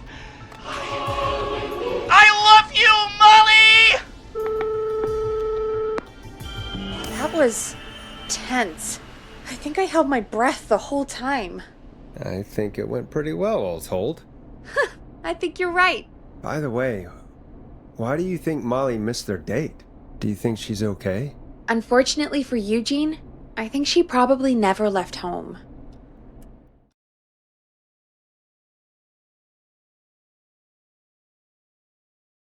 And thank you for calling in, Mr. Walton. We'll make sure to add the town librarian to our list of suspicious Clives. Remember, report a Clive to stay alive. Next caller is up, Forrest, so take it away. Caller, you're through to Forrest Nash on 189.16, The Scream. Hey, wonderful show tonight, Forrest. Well, that's kind of you to say. Thank you. What's your name, caller? You can call me Dawn. Could you play my tune, Forrest? Your tune. Sure. Long Ride Home. That old song. Sure. We got it. I think I played it the other day. Thanks. It'll be good to hear it again. All right, folks. Coming up is that old classic. Forrest, I don't think you're gonna find that song. What do you mean? I played it a few nights ago. I know, but, we don't have it anymore. What are you talking about? I threw it away. You threw it in the trash? No, I threw it out the window earlier today. And why did you throw it out the window earlier today? Brad was annoying me all afternoon. He played it on repeat because he knows I don't like it. So I grabbed it and threw it right out of one of the office windows. Not my finest hour, but I can only take so much. I'm sorry Brad was being a dick. Thanks, Forrest. Let's just play a different song. We've got more important things to think about anyway. Gotcha. Okay, folks. Here comes some unrequested music. Sorry about that, Dawn. Maybe try again tomorrow night. Sorry.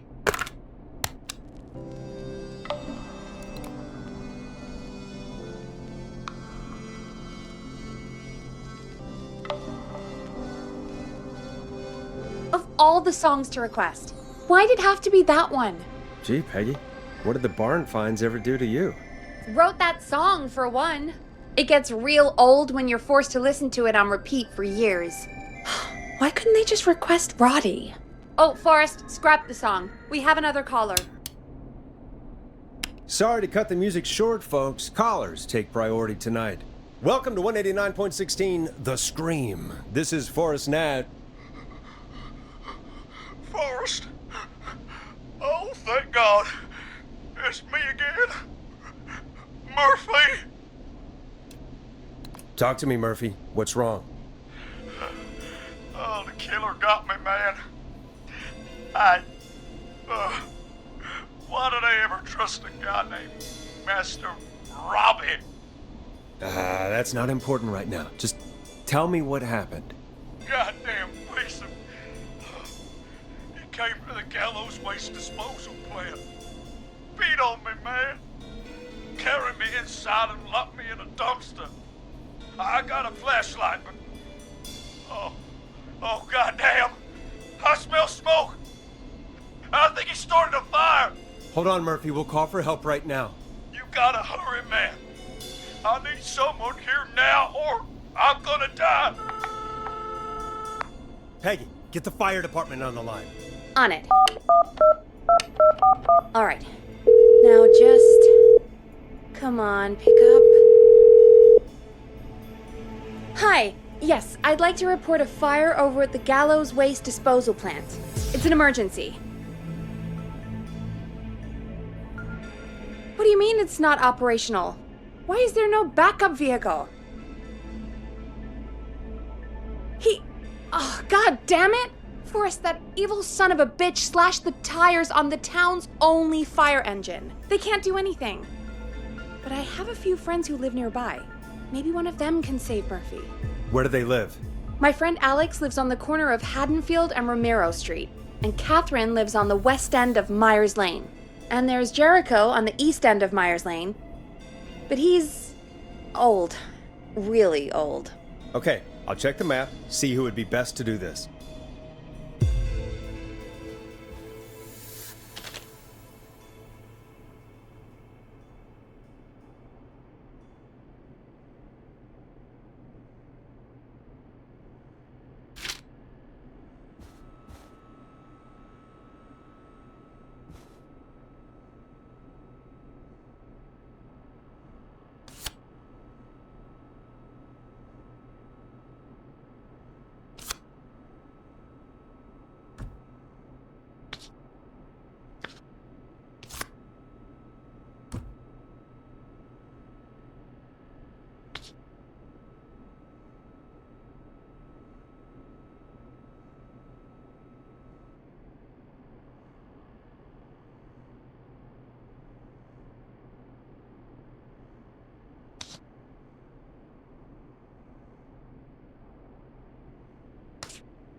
All right, Forrest, who should I call? Who can help Murphy? Call Catherine. All right, give me a second.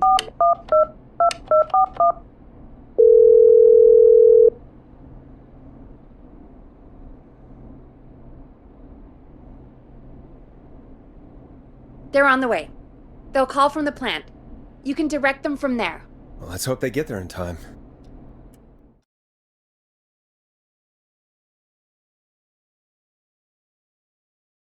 Call coming in. It's Catherine. She and Murphy are now both on the line. Hello, Catherine, are you there? What's happening at the plant? The whole damn thing is up in smoke. God damn it. I'm going in. Oh, my reception is terrible in here. God, my eyes sting.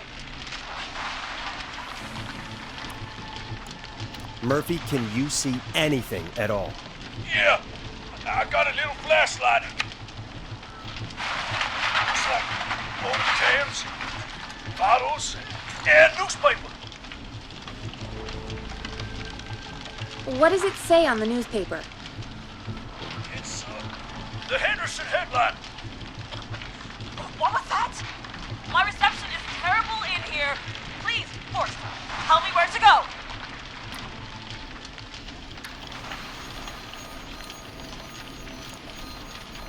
Go to recycling. Recycling. Got it. Come on, Catherine.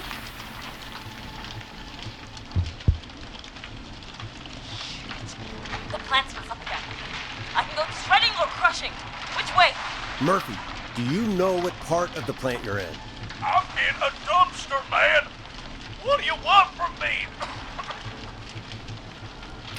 Do you hear anything, Murphy? I hear my heart about to pound out of my chest. Put the receiver up to the lid. Put it up.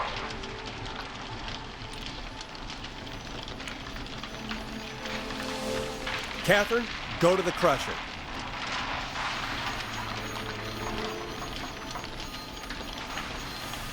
Okay, it's super loud. We're almost out of time. There are 3 dumpsters here. One for Gallows Creek Council, Henderson Disposal, and White Ridge Municipal. Open the Henderson container.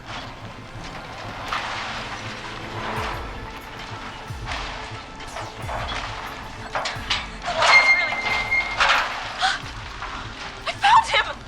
Thank God. Let's hold ass. It's coming down! Oh, shit!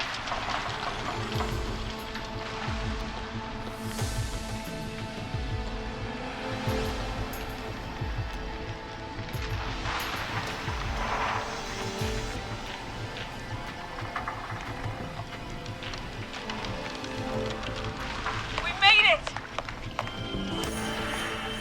Oh, man. You saved my life. Thank you. Thank you.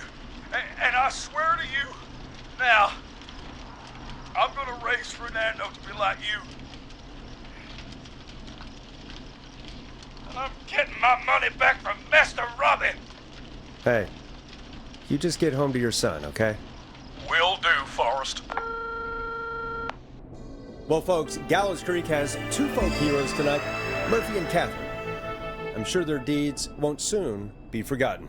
Great job, Forrest. No time to celebrate, though. We got a caller. You know what to do.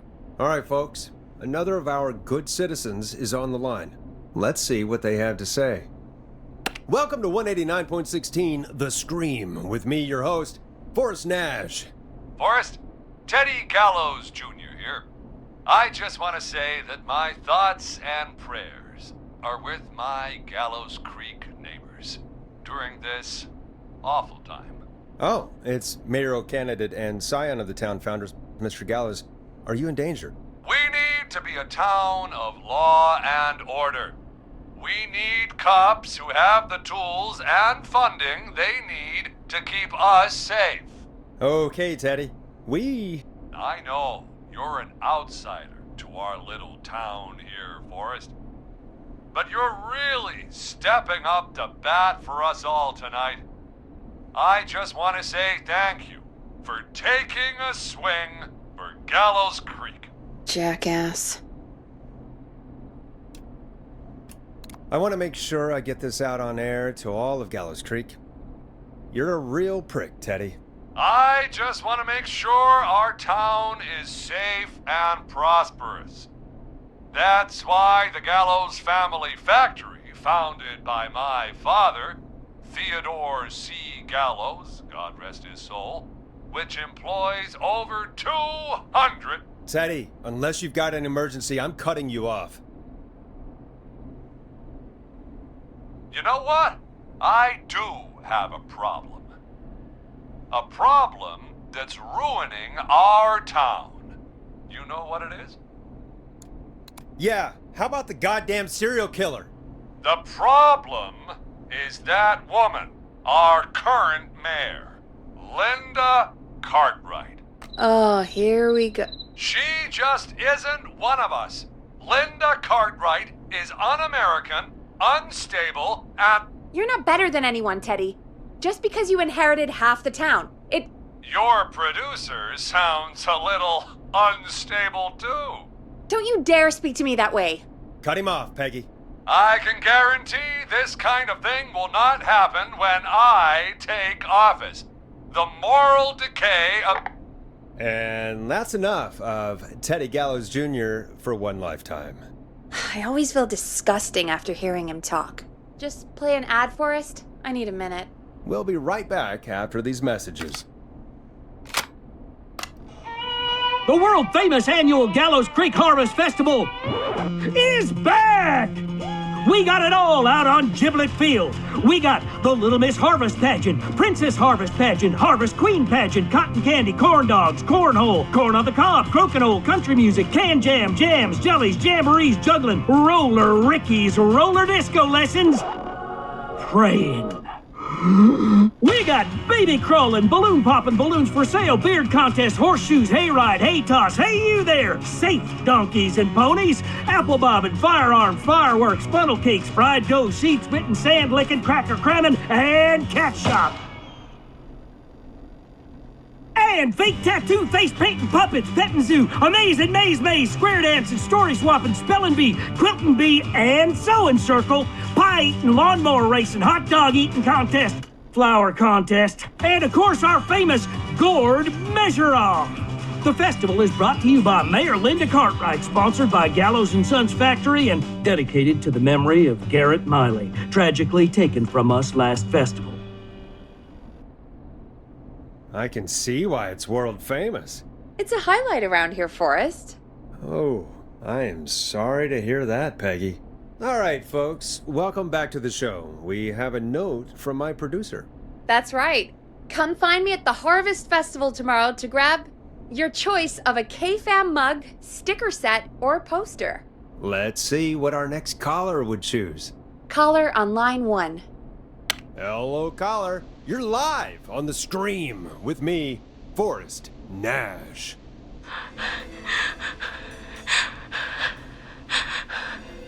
Hello, caller. Who is this? I need the police. I'm Forrest Nash. I'm standing in for 911 tonight. What's wrong? There's a guy hunting me and my friends. I think he's killed some of them already. That's him. He's just outside. I can see him from up here. God damn it. She's just a kid. Where are you? Are you somewhere safe? Oh my god. Oh my god. You stay with me, kid. Focus. I can't do this. Yes, you can. Focus. Tell me, what's your name?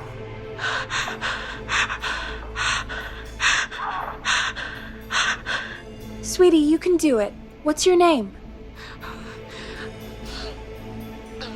Carrie. Good. Carrie, listen to me. We're gonna get you out of there, all right? Now, where are you? The old murder house. Upstairs. I'm at the end of a hall. There's a bathroom, a couple bedrooms, a closet. Oh, he's coming. Where should I go? Go to the bedroom. Okay, I'll...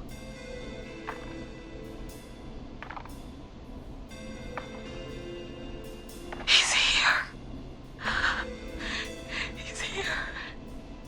He's gonna kill me. Forrest, I don't think we can... Don't move!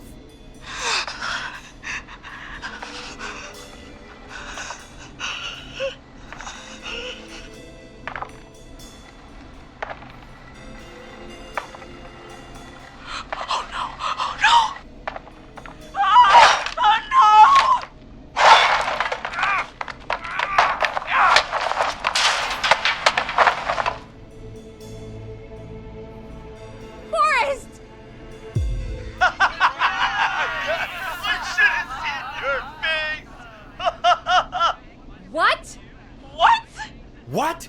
Are you kidding me? Okay, what the hell is going on here? Oh, who's on the phone, Carrie? The cops? It's just a joke, jeez. Wait, isn't that... Jimmy, that wasn't funny, you sicko! Of course I called the cops, but some guy just answered instead. What guy? Forrest Nash. What the hell are you all doing? It's prank night, old man. We're just having fun. That's the kid. The kid who called in earlier pretending to be the whistling man. That's it. I'm out of here.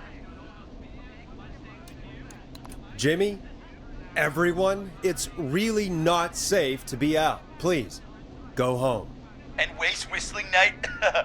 No way. That little idiot. Whistling night? It's a stupid tradition. Especially stupid, since that one kid died back in... Would you take off that stupid mask if it's hard to breathe? Who's under there anyway? Is that you, Seth? Idiot! Seth is right next to you. That's, wait. Oh no. Who are you? Oh no, man!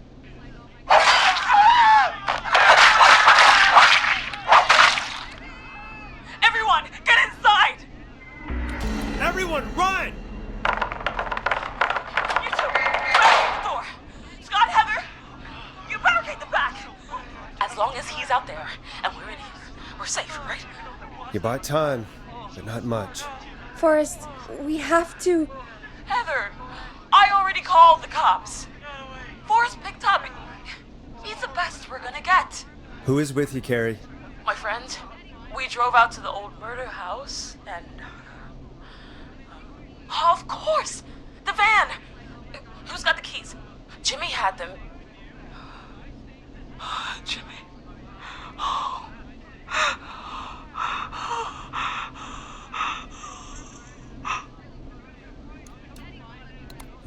Okay. It's gonna be okay, Carrie. Right. We'll figure something out. Between all of you, there's gotta be a way to beat this. Just sit tight, okay? Heather, shut up. If we do that, we're gonna get killed. If only Jeannie were here. Jeannie? Jeannie McPherson? Our intern Jeannie? Yes. She's my best friend and the smartest one out of all of us. She stayed in tonight. Forrest, listen. We'll see what we can come up with, and, What? Scott, you're not any good at... And... No, Chad. Out of all of us, you're not the one to... Oh. Everything okay? No. We're figuring out a plan, but everyone's volunteering to do things they're just bad at.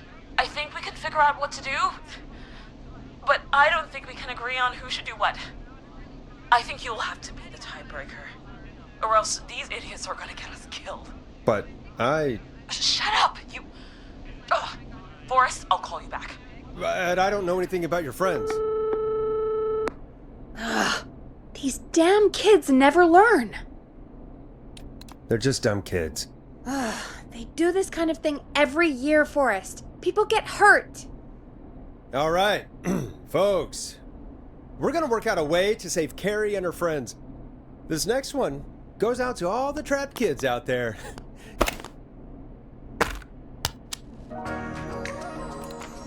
Peggy, you mentioned something about their friend working here? An intern? Yeah, Jeannie. Seems a nice enough girl, but a bit head in the clouds, you know? Not sure why we took on an intern. We really didn't have the office space for one. Poor thing got tucked away in a dark corner somewhere downstairs, I heard.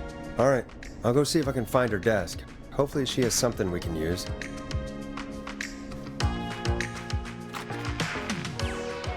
Peggy said her desk is downstairs.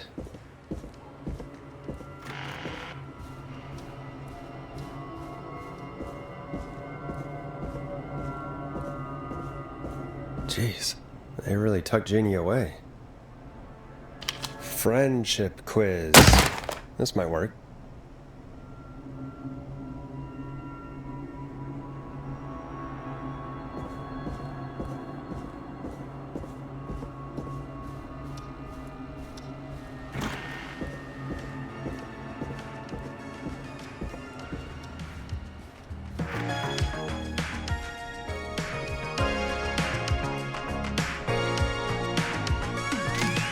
Hey, you find anything that'll help us out? Yeah, I found a friendship quiz with all these kids on it. If you think that'll help, then good enough. Carrie's on line 1, whenever you're ready. This is Forrest Nash, back again with an unlucky caller on this unlucky night. Carrie, are you there? Yes, we've got a plan, but we can't agree on who should do what. You want me to be the tiebreaker? Exactly. I'm ready. What's the first step? Okay, first things first, we'll need a spotter. Someone who can keep an eye on the killer. We'll need someone on the roof. It's gonna be a hard climb. We're deciding between Heather, Kyle, and Hot David.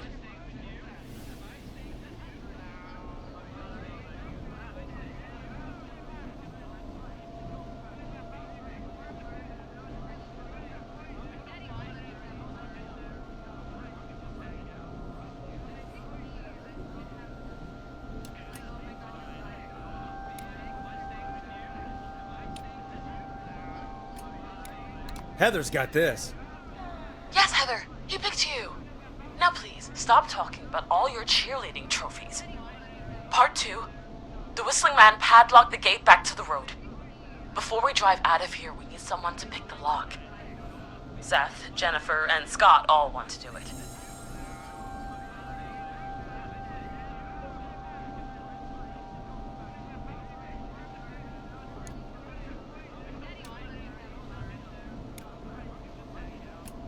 Jennifer. Jesus, Jennifer, you carry a bump key? Why didn't you say so earlier? Anyway, that brings us to part 3. Getting the van keys. I'll volunteer for this. I don't know Jimmy as well as you guys, so it'll probably be easier that way. Then it's part 4. This is a very detailed plan. I'm impressed. Yeah, it's weirdly easier to think when you're about to die. You're doing great. What's the next part? Part 4, we need someone to lead the Whistling Man away. We need a fast runner. For this one, we're trying to decide between... Who was it again? David, Cynthia, and Scott.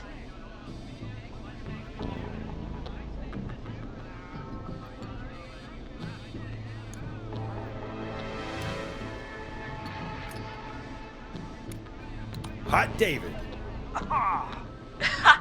Yeah, you spend a lot of time running shirtless. You got this, Hot David. Sweet. Okay, let's recap. We get the eyes on the roof. A runner distracts the killer while we grab the van keys and pick the lock on the gate. Now the tricky part. The getaway. Ooh, what's the plan there? Well, we can't all outrun the Whistling Man. But he thinks we're just a bunch of stupid teens. So, let's use that against him. Part 5. We trick the killer into a trap. Someone can pretend to be injured. Who would make the most believable lead? Who you got? We got Lisa, Tammy, and Cynthia.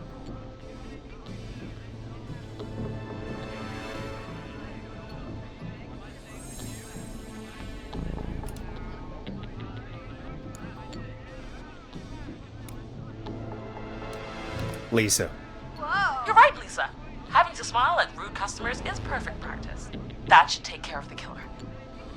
And then it's time to get out of here. Finally, part 6. We need someone who can drive us through the woods and back to Gallows Creek alive. Who's our getaway driver? Should it be... Who have we got? Chad? Scott? Cynthia? Whatever. Forrest, you know what to do.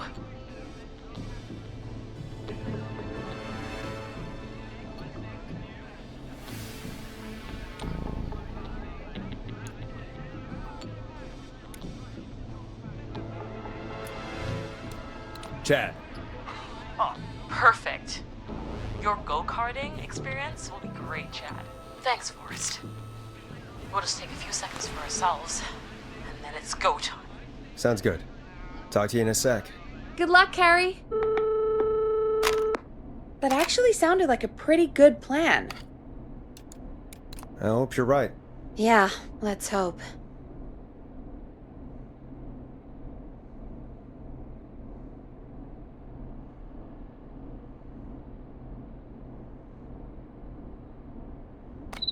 Oh, the kids are back already. Line 1 again. If you're just tuning in, we're coming to you live with a bunch of teens about to flee a madman. Listener discretion is advised. Are you ready, Carrie? We're good to go, Forrest. Good luck. And Godspeed. You got this. Here we go, everyone. Spotter, to the roof.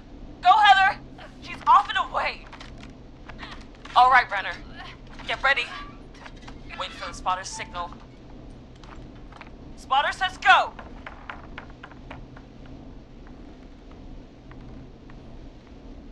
He took the bait. Lockpicker, go. I'll get the keys off Jimmy.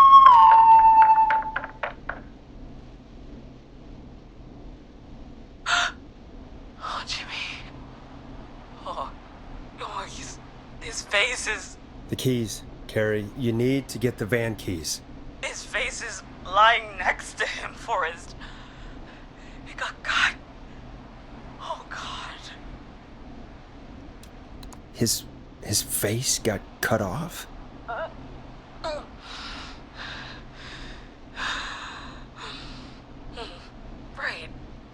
Right. The van keys. Got him. It's Jennifer got the gate unlocked. And Hot David should be back any second. Perfect. It's working. I can't believe it's actually working. You're doing great. Focus. You got this. We got this. Next step, trap the killer. All right. Bait. Get into position. Everybody else, hide.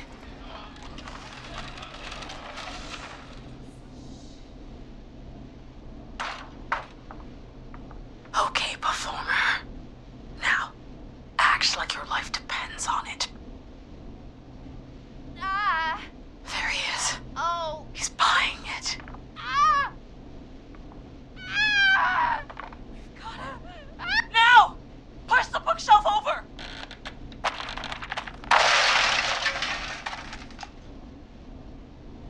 Oh my god! He went through the floor! Spotter!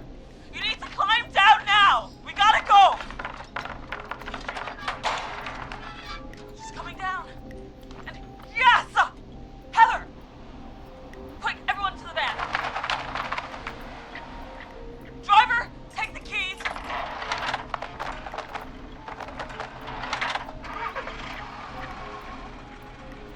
The damn gate swung shut.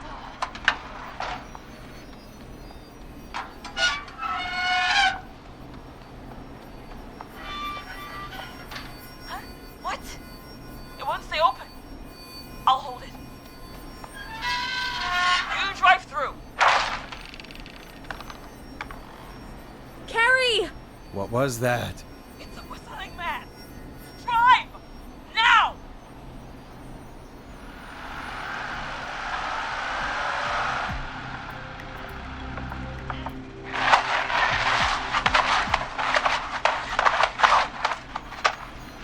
Let me go! Just go! Just drive! Oh my god. Please, no! No!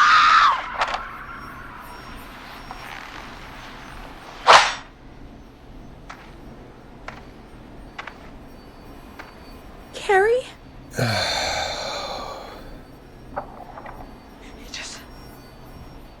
He just stared at me. Carrie! Carrie? Just stared at me and walked into the woods. I don't understand. Thank God you're okay. Can you get somewhere safe? I can make it home. Thank you both for helping. If you hadn't, It was your plan, Carrie, and it was a great plan. Don't forget Jeannie. Her friendship quiz saved the day. told you she was the best. I need to get home. Breathe, Carrie. You're okay now. I'll call you when I'm somewhere safe. Talk to you then. Folks, that was a lot. Our thoughts go out to Jimmy's parents in this awful time. For any kids listening in, please stay inside and stay safe. And parents, hug your kids extra tight tonight. Here's a song for the girl walking home in the dark.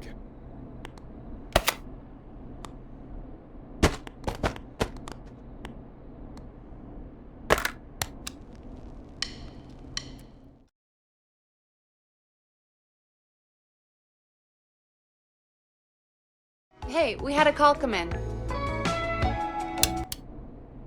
Forrest Nash here. Listeners, we've got another caller live on 189.16, The Scream. What's on your mind, caller? Hey, Forrest. I just wanted to phone in and say that I think I speak for everyone when I say that you're providing a real service for Gallows Creek tonight. It's cool what you're doing, man. Well, I'm just doing my job, friend. Anyway, tell me about yourself. What's your name? Are you keeping safe tonight? Yeah, man, I'm good, thanks. I'm at my roller rink, trying to get everything ready for the Harvest Festival tomorrow. I had a guy from Starling Security here earlier installing the Starling 4000 system, so I'm a little behind. As for my name, my friends call me Roller Ricky, and I now consider you a friend, my man. We're friends now, huh? Well, that's kind of you to say. Thanks. Yeah, man. Sounds like roller skating is more than just a job to you. So is this vocational? I wasn't always Roller Ricky. Once upon a time, believe it or not, I used to go by just Ricky. Yeah, back then, things were pretty rough. I used to roll with a bad crowd. Not all bad, but there was this one guy. Anyway, some bad stuff went down. I harbored a lot of guilt for a long time and turned to the bottle. I didn't really talk about it or even know how to talk. It's just how it was. That bottle took the best years of my life. Or so I thought. It's never too late, Roller Ricky. How did you turn things around? I joined a support group. I opened up about my problems, and sharing that burden just took so much weight off. It's a long story from there, but I found roller disco. I learned how to have fun again, cutting loose and making shapes. Now whenever I get down, I get down. I'm finally free from it all, man. It's important just to talk to somebody. That's the first step. Ain't that right, Max? Aw, hello, Max. Well, he certainly sounds like a good boy. Max is my emotional support dog. He's a rescue dog, but I always say he's the one that rescued me. He's the best dog a guy could ask for. Of course, the first thing I did was teach him how to skate. He's better than me now, a real pro. Max can skate? Yeah, man. At first they said it couldn't be done, and then they said it shouldn't be done. But Maxie loves the rink, man. Is that another train, Maxie? Maxie loves trains, man. He's even got that special how to greet them. It sounds like you two make a great pair. Maxie appreciates all the positivity you're throwing out, my man. You know, I'm actually hosting free skating lessons tomorrow at the festival. I think it's a great opportunity to give back to the community. Man, all this talk of skating's got me itching for a boogie. Before I switch my radio off for the night, could I request a song, Forrest? Something I can groove to, you know, something funky. It'll be me and Maxie's final boogie breakdown tonight. Then I think we'll take it down a level. I can do that. Thanks again for calling. You and Max, be safe now, okay? Bye, Maxie. You got it, man. Peace. Well, folks, this next one goes out to Roller Ricky and Max. Enjoy. I really needed that call, you know, after everything. Yeah, I get that. He talked a bit much for my taste, but it is inspiring to hear somebody come back from the brink like that. Yeah, that's what I meant. You were thinking about Max on skates, weren't you? Well, would you look at that? Another caller on the line. What are the odds? Better take it. Welcome back to 189.16, The Scream. This is Forrest Nash. How are you tonight, caller? I'm doing okay. I made it home safe. Gary! Hey, I just wanted to thank you for doing what you could earlier. You know, even though we lost Jimmy, and I don't know. Hey, it's okay. You were so brave earlier. You're safe now. I wanted to ask you why he didn't... Why am I... Why what, Carrie? Why did he spare me? After what he did, why let me go? Maybe he only wanted to hurt the pranksters. Maybe. Did he just think everyone was making fun of him? Did he always hate these hazing rituals? I mean, if he did, why wait all these years to... Why do this now? These stupid hazing nights have to stop. Carrie, you did so well tonight. Stay safe and rest. Help is coming to Gallows Creek. We just need to hold on. Thanks, Peggy. Hey, Forrest? Could I request a song? Of course, Carrie. What song? Any song by Blast Processor. And thank you. This next one goes out to Carrie.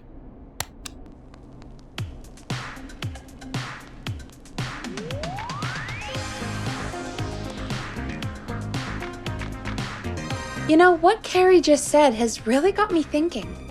About what? The whistling man left her alone. Why? There must be a reason. When it comes to masked whistling killers, I don't think a reason is a key part of their process. Well, it's something to consider. I need to take a break. If you want to stretch your legs, now's the time.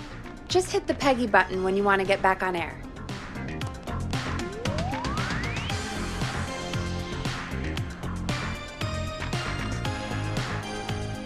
Let's get going, Peggy. Alrighty, we could run another segment or... Scratch that, Forrest. We have a caller. You're through to 189.16, The Scream. What's your emergency? Hello again, Forrest. Oh, that call with the teens was awful. Those poor kids. Still, I'm glad the girl didn't get hurt. Thanks for your concern. Are you in trouble? What's on your mind? I wanted to ask you again to play my song, Forrest. You said you were gonna play it, but you didn't. Your name was Dawn, right? What, Peggy? Yes. Oh, well remembered. My name is Dawn, and I wanted to ask you again to play my tune, Forrest. Long Ride Home? You know, the one that Peggy said she threw outside the window? You must really love that song. If you're calling up to ask for it when you know we don't have it. Well, I do love it. And I don't want to argue, but you do have it. It's just outside the window. There's a serial killer on the loose. I can't just go outside hunting for a record. I'm really sorry, Dawn, but we just can't get it right now. But wasn't the whistling man just at the old murder house? That's miles from the station. It won't take you a second to grab it. Don, I'm not sure if you've heard, but there's something unnatural about this freak. He's fast. I'm not risking it. Oh, but I think you will. Forrest? Peggy, I'm calling with more than a request. I know something. I think I know who's gonna be next. What? Are you serious? Play my song, Forrest, and you'll find out. Well, folks, here's some music for you while I think things over.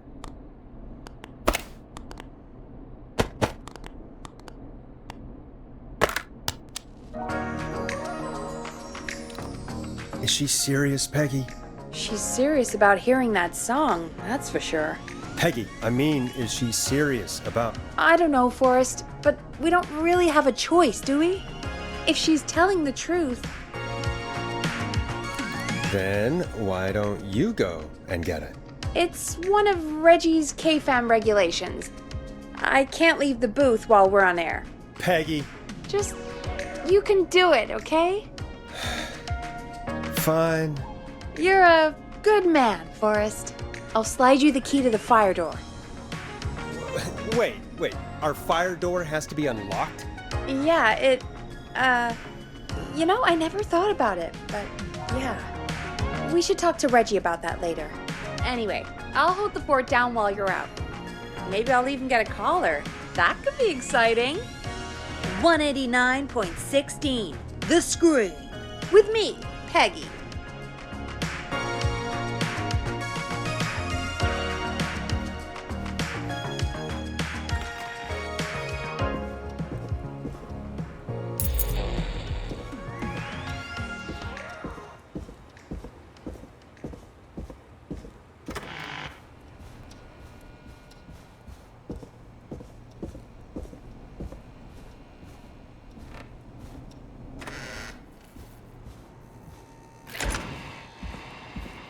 You know, I hope she'll be happy when I'm brutally murdered by the whistling man. Out here, in the open, alone.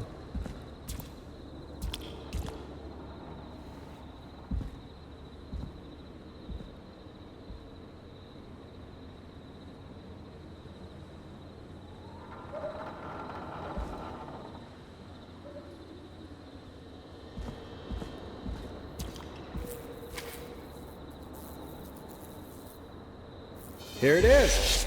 Long Ride Home.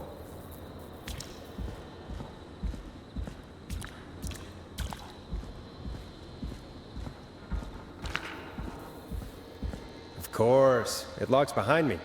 And of course the key doesn't work on this side. Fantastic. Maybe there's another way back in through the basement.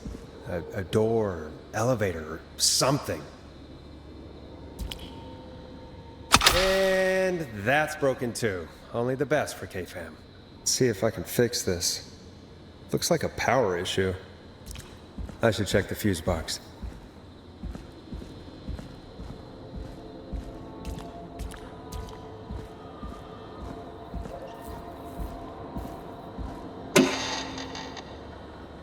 Looks like I'm gonna have to hunt around for some new fuses.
Bingo!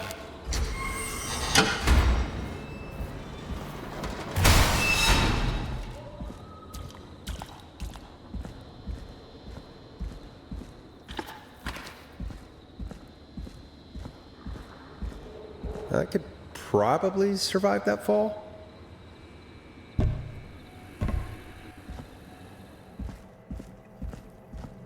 Looks like the janitor's closet. What did Peggy say his name was? Clive?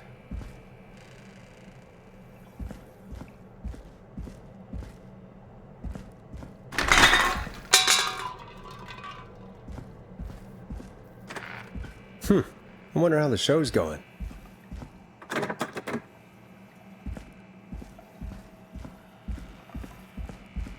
God, please let this be the last locked door.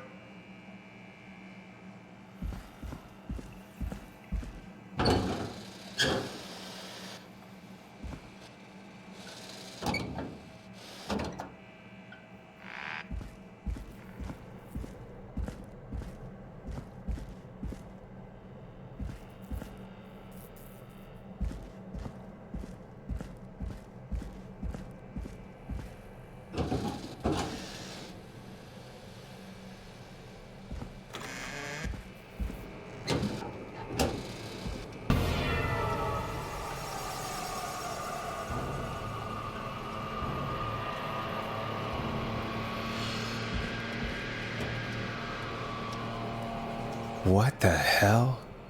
Peggy is not gonna believe this.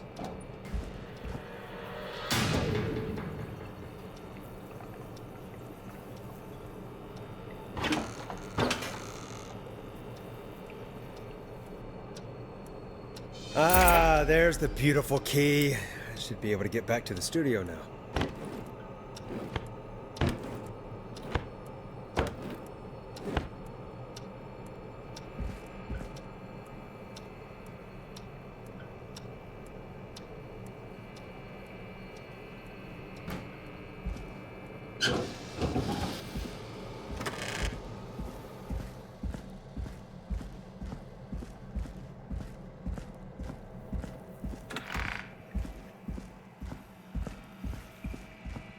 Yes!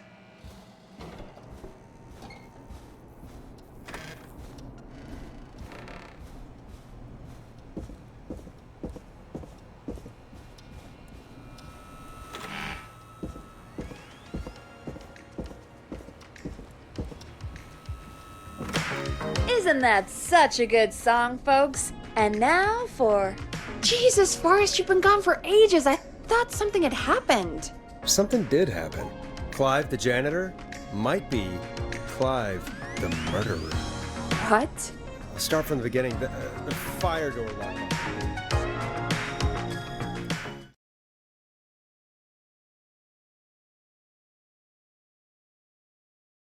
Why did you heave that thing all the way up here?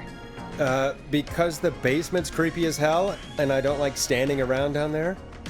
Fair. All right, let's run through this again.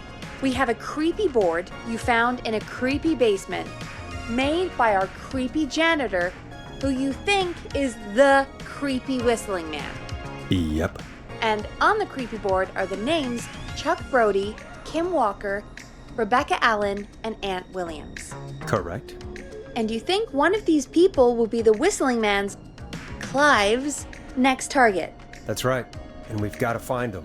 You said there are 4 locations listed there too? The hospital, the power station, the gas station, and the trailer park. Clive must think the target is at one of those locations. Forrest, you're gonna have to figure out if any of the potential targets are at one of these locations tonight. Hit the button if you need any help.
How's it going?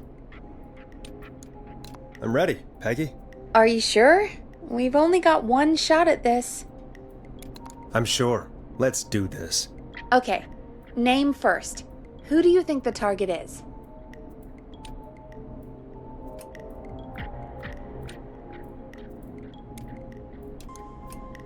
Chuck Brody. And where will I find them?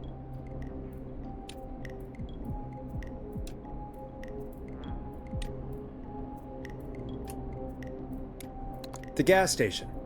Okay, I'm dialing. One moment.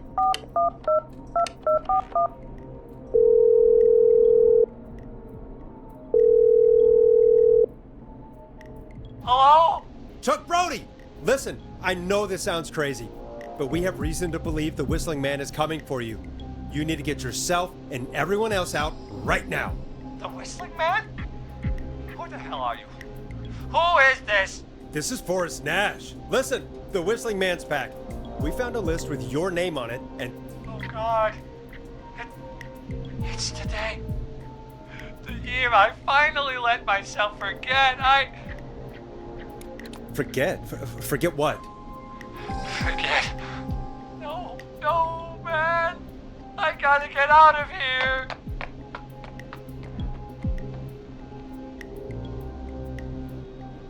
I think he ran off. Well, fingers crossed that Chuck... Jesus! It sounds like something blew up. He's using bombs now? Is Chuck? I don't know. Hang on, we're getting a call. Hello? Chuck? Chuck! Forrest! The whole goddamn gas station's gone up. Is anyone hurt? I don't think so. I got everyone to follow me out. The town's only ambulance was blown to hell, though. Yeah, damn it, that fireball threw me. I've got to get to the hospital. I'm not feeling great.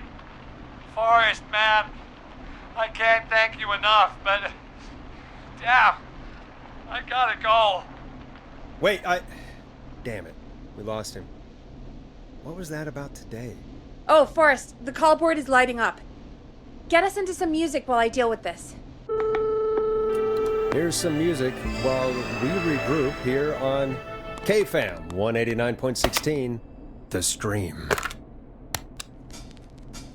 A classic backed by popular demand. This is Long Ride Home by the Barn Finds.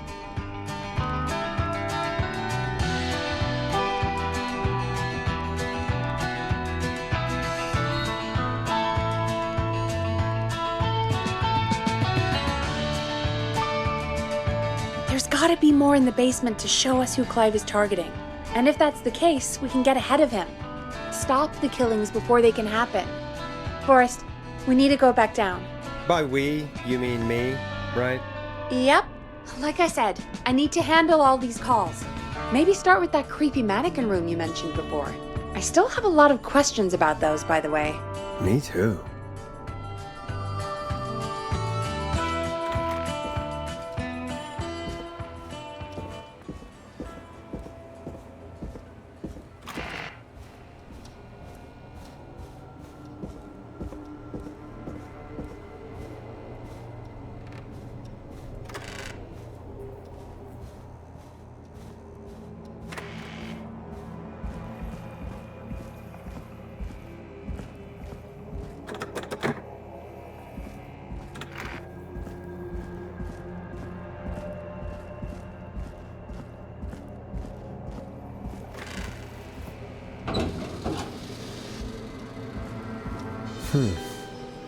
A key? Was this always here? I must have missed it when I brought everything upstairs.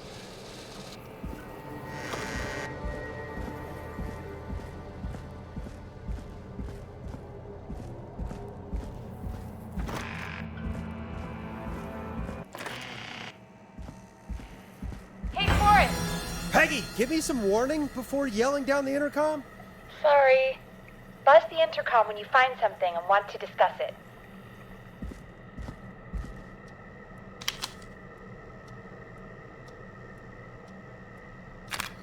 Peggy, I've found a tape and a map down here. A map of what? Looks like it might be to somewhere in this storage area. Weird. Well, maybe the tape will give us more information. Give it a play. George Gallows, 1968. That's when this all began for me. Follow the maps, find the tapes. I'll be waiting. Wait, George Barrow? We all heard that he drowned after a night out drinking. Was it actually Clive? Has Clive really been the whistling man for that long? He says I need to follow the maps and find the tapes. I guess that's what this map is about. I think we need to see what else is hidden down here. Be careful, Forrest. Keep looking. Buzz the intercom when you found something.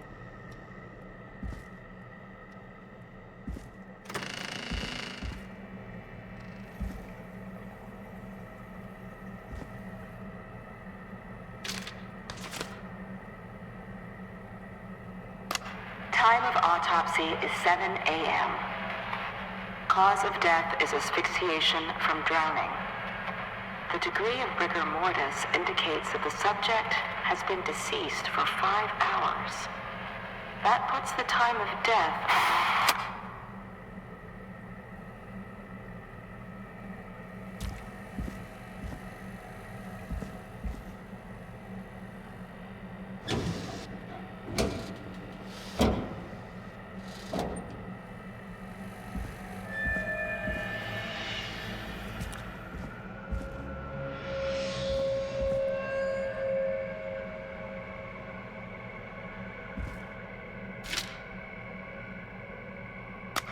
Small lacerations to arms, legs, and face, typically obtained by running through foliage. Severe blistering to the feet, as though the deceased had been running without stopping.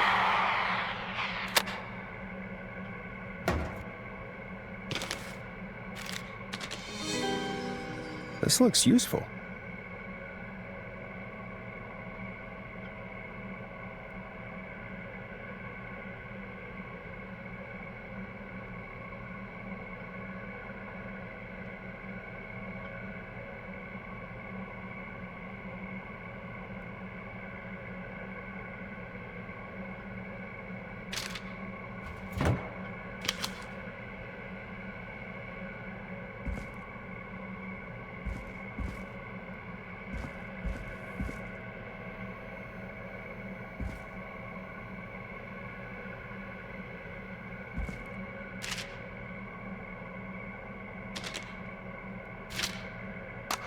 Preliminary toxicology results shows no signs of inebriation.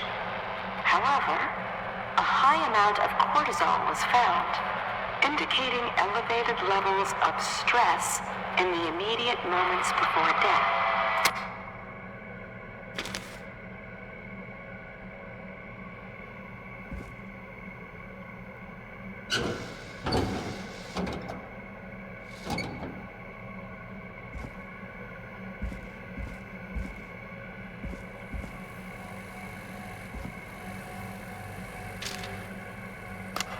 Additionally, there appears to be a post-mortem injury to the arm. It looks like it was trapped in a car door.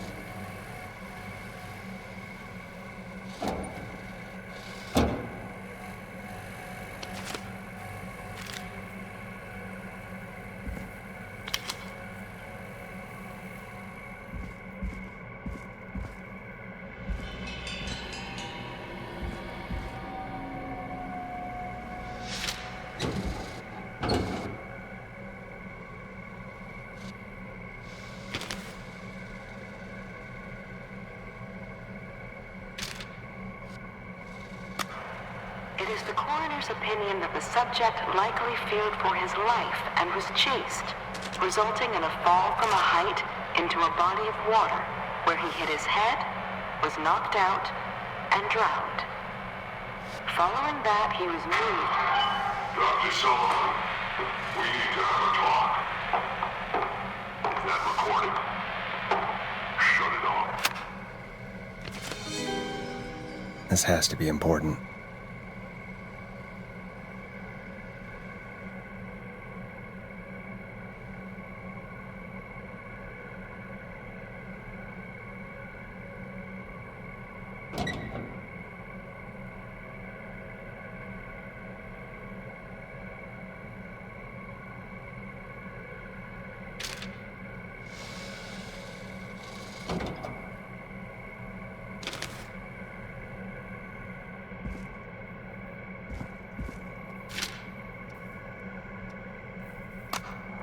If you're listening to this, then I'm probably dead.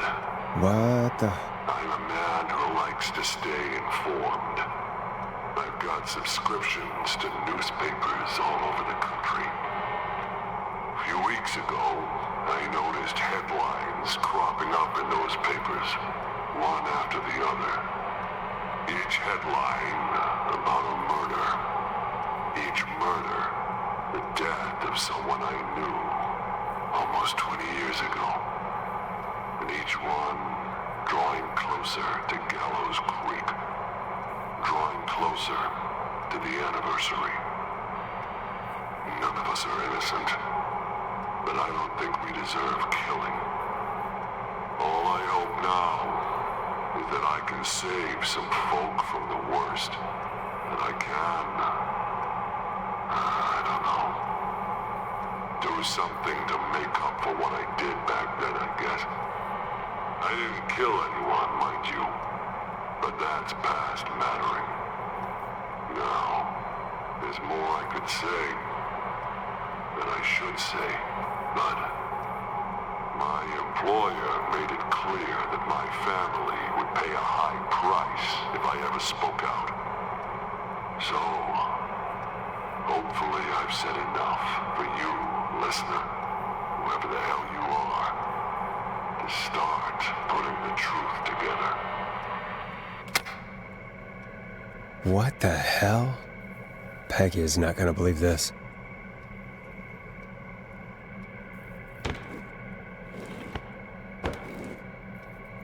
Ooh, a new vinyl for my collection.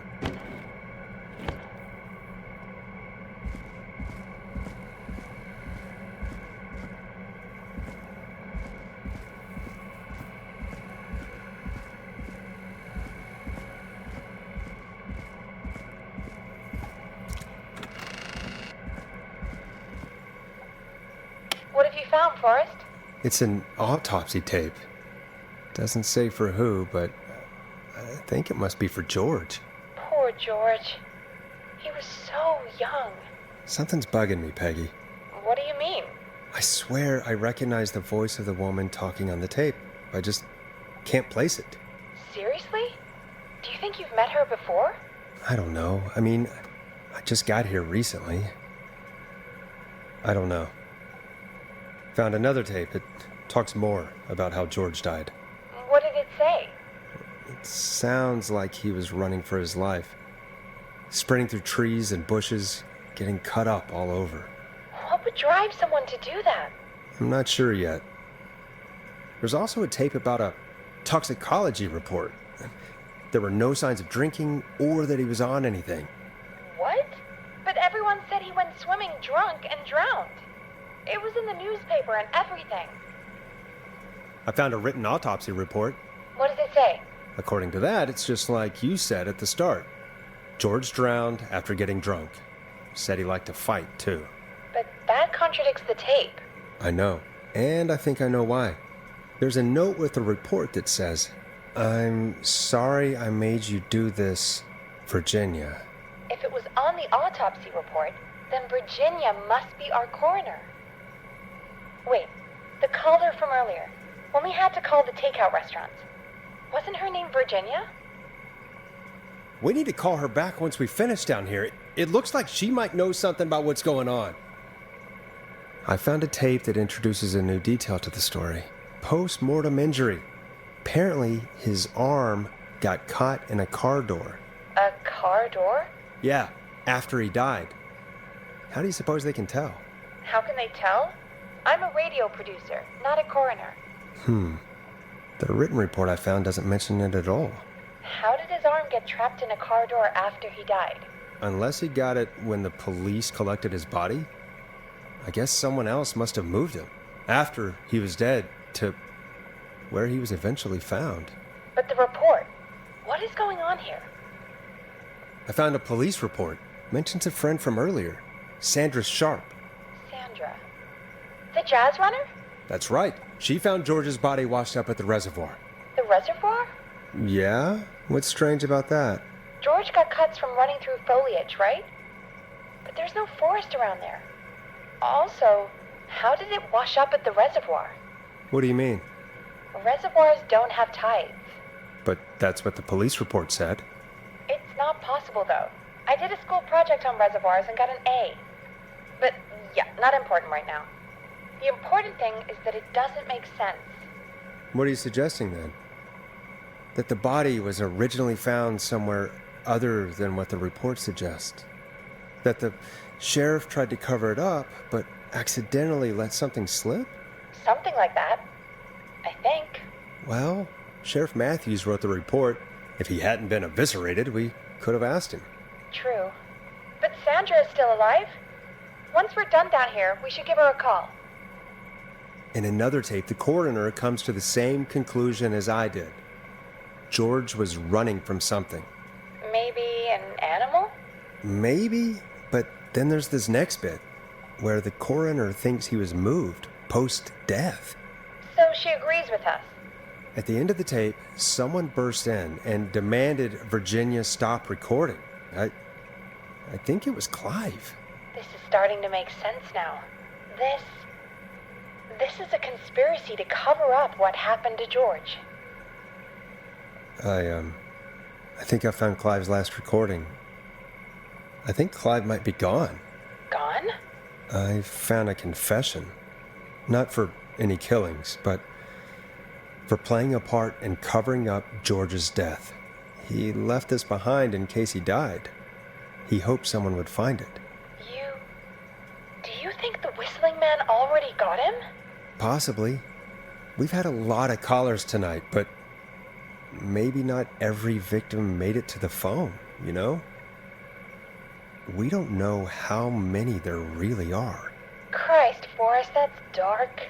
I know, but Clive said he had read about other murders in other towns, and that the murders were all folks who knew about the incident. And the killings were getting closer to Gallows Creek. He said he wanted to do something good for once. The board in his office. He wasn't tracking people down to kill them. He was tracking them down to save them. Ugh, why didn't he just come out with all of this? He said his employer threatened his family if he spoke out about any of it. His employer? The one who orchestrated the cover-up? Oh, Clive. I'm sorry for thinking you'd killed all those people. Do you think you found everything? I think so. Forrest, what's going on here? Someone wanted that boy's death to seem like an accident. And they hired Clive to make it look that way. Come back upstairs when you're ready. We need to figure out our next step.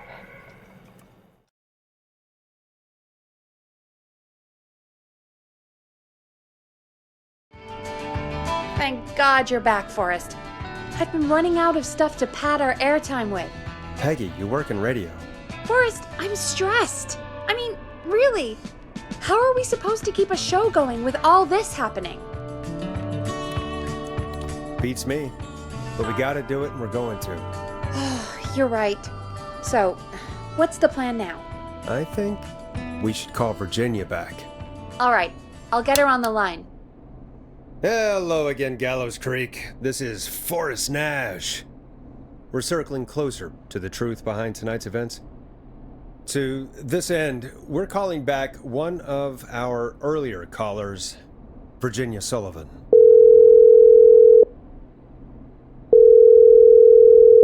Fredman Plunker here? Who's this? Is it you? Goose? Plunker, hey, it's the Radio Man, Forrest Nash. Radio Man? What's up? Solving mysteries, saving lives. The huge. Right on. Plunker, what are you doing at Virginia's house? She asked if we could stay to keep an eye out for that whistling turd. So we're hanging out, bro. Well, that's big of you, Plunker. No, it's nothing. Can I speak to Virginia? Sure thing, Radio Man. I'll just go get her. Who is this? Hey, Virginia, it's Forrest. I'm glad you're still okay.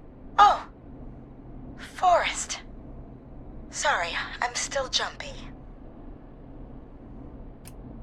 Don't be sorry. You've been through a lot. I'm so sorry this happened to you, Virginia. I thought I was. I thought... Easy. We're not calling to talk about earlier. We're calling because we think you can help us understand why this is happening tonight. Me? What would I know? Does the name Clive mean anything to you? Clive? No. I don't know that name. What are you asking about this for? You mentioned that name earlier when you called us the first time. I don't know what I said then. I was petrified, Forrest. Clive's the janitor at our station, and we know you spoke to him in the past. Forrest, please. You don't know what you're doing. He'll come for me. Virginia, it's okay. Clive won't be coming after you. We think Clive's dead. Dead? But isn't he? He's the Whistling Man, Forrest. we found evidence to the contrary. But It's true. And we found your autopsy reports for George Barrow. how? I saw him destroy them. Well, he didn't. I don't know if he kept them or made copies or what, but we found them, and we know it's related to what's happening tonight, which is why we called you. Why did you write a false report? All right. One day, I came into work to find a boy on my slab. And as I finished the autopsy, this man, Clive, he just burst in. And he started making demands to give over the reports, to falsify what I found. Of course I said no. But, well, when someone wants to make you do something, they can use the carrot or the stick. For me, he used both. You see, my sister is sick. She has a chronic condition that's never going away. It's expensive to treat, and it was getting to where I couldn't afford it. And Clive promised me that his employer would pay for my sister's treatment if I did what he said, and that if I ever spoke about this, he'd beat me to within an inch of my life. I don't know why he had me do it, but my sister needed me. You have to understand, she needed me. We understand. Thank you, Virginia. That was brave. God, I just want this nightmare to end. This will help end it, Virginia. Thank you. Stay safe, Virginia.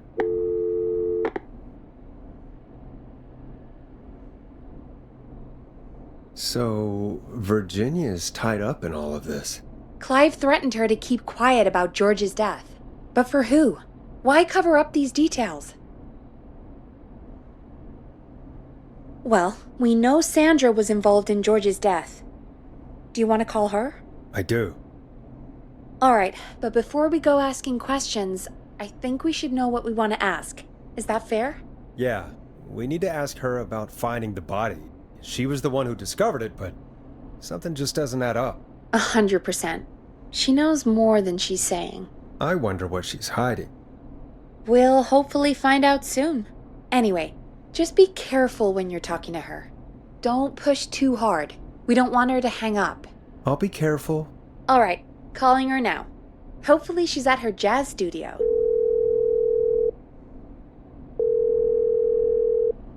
Aha! Forrest, you're through. Hello, this is Sandra at Jazz Pizzazz Jazz Studio. Who is this? Hello again, Sandra! It's Forrest Nash of 189.16, The Scream. And you're live on air. Oh, I always thought folks called into a radio show, not the other way around. How jazzy. What can I do for you? Well, we're trying to understand what's behind the attacks tonight. We had a few questions.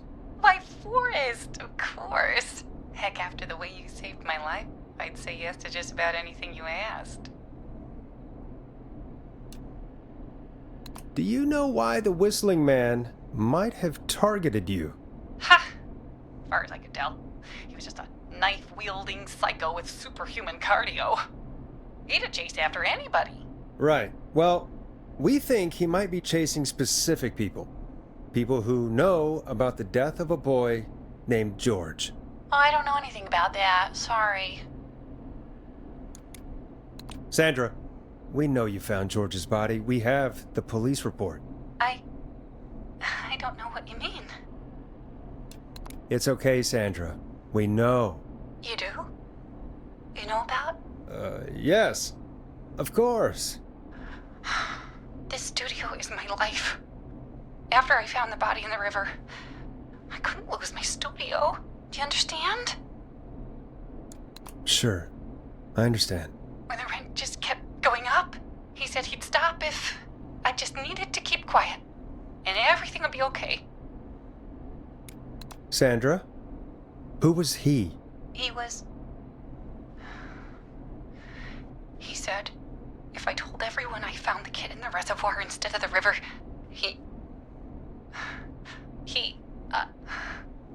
I'm sorry. I can't do this. And she's gone. I don't think that could have gone any better. You truly did great, Forrest. Well, folks, if anyone out there has any thoughts on what's going on tonight, please call in. That's good timing. We've got a call waiting just this second. Welcome to 189.16 The Scream, with me, your host, Forrest Nash.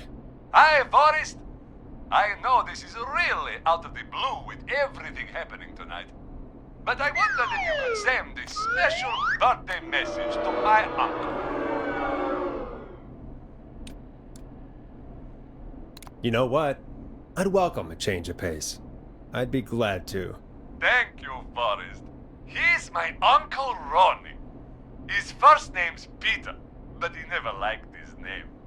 But since he always had salt and pepper hair, even as a kid, can you believe it? Folks always called him Pepper. Thanks for the history lesson. Is there anything besides happy birthday you would like to say to Mr. Pepper? Oh my god damn it! Yes! Tell him he can get the best birthday deals and party packages here at Putney's Pizza, starting at You son of a bitch! Stop calling us! Sorry, Forrest. Let's just move on. We've already got another caller on the line. This is 189.16 The Scream. I'm Forrest Nash. You're on the air, caller.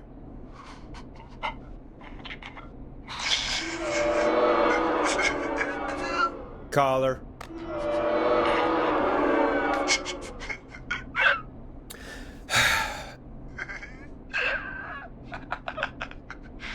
Ponty? Ponty's Pizza always delivers! Come rain or sleet or whistling man, we'll be there!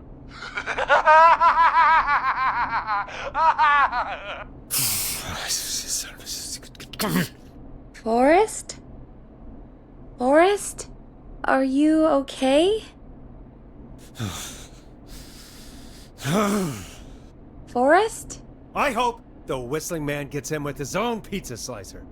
Jesus, Forrest? Sorry. That was too much. It's okay. It's been a high-stress night. Don't worry about him anymore, okay? Not for tonight, anyway. I think he's spent for now. We've got another call, whenever you're ready. Folks, don't spend your money at Ponty's Pizza. That's all I'm gonna say about that. Moving along, I'd like to welcome another caller to 189.16 The Scream, with me, Forrest Nash. Who, may I say, is calling? Well, hello again, Forrest. Don? We played your song, Long Ride Home. Did you hear it? Can you tell us? Never mind that now. First, I'm calling because I need your help. Don, we had a deal. Kept my end. Who is the next target? Oh, it's too late for that now. I'll be the judge of that. Oh, fine. Chuck Brody was the next target, but that ship sailed. We saved him, but only just. You should have told us. I'm sorry, I probably should have. I'm sorry. You said you needed help? I sure do. Do you mean... Yes, he's after me now. you? I think so. He must have heard me on the radio, helping you. Helping? You didn't exactly help. Maybe I've been helping more than you know. I was out following a lead, trying to work out who would be next, after Chuck. And what happened? And I started to feel like I was being followed. I came back to my apartment building, but this newfangled security system has me locked out. I need you to help me get inside. Can a neighbor let you in? I only moved in last week. I don't know anybody yet.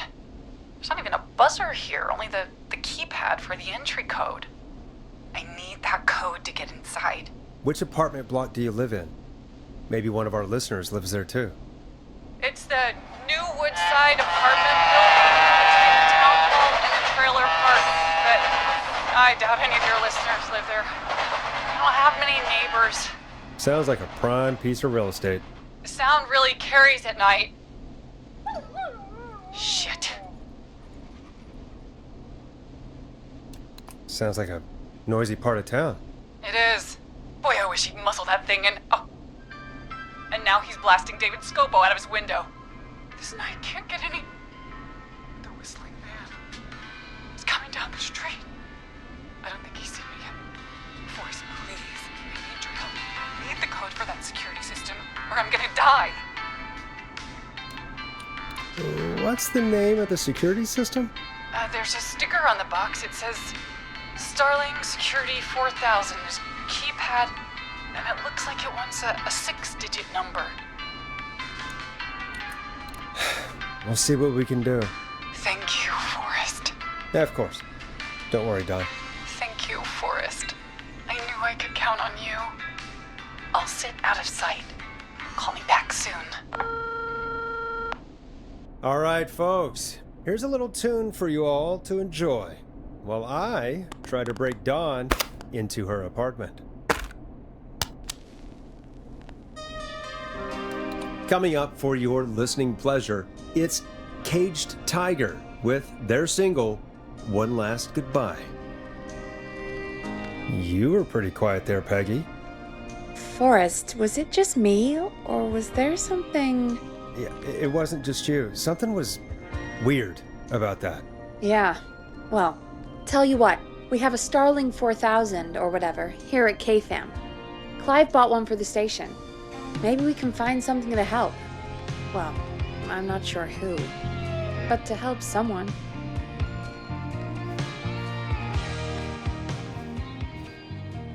Okay, so she's locked out of the Woodside Apartments, and somewhere Clive probably has the papers for the Starling 4000.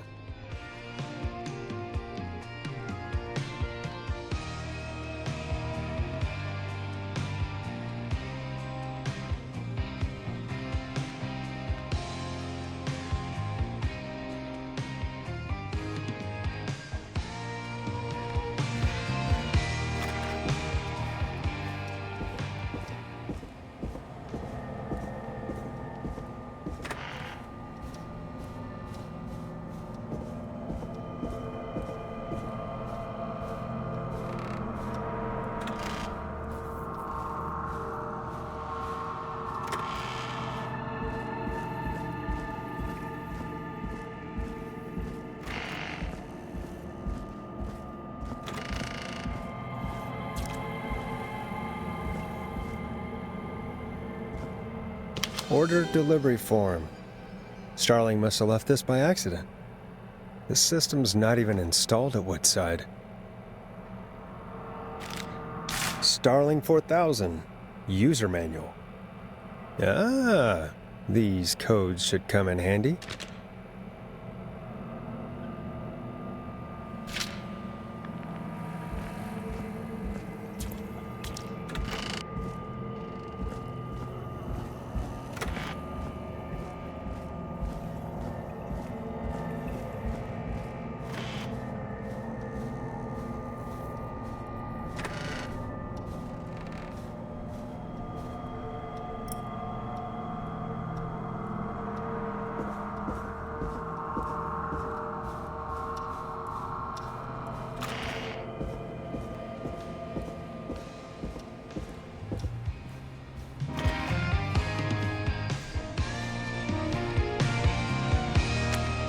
Welcome back, Forrest.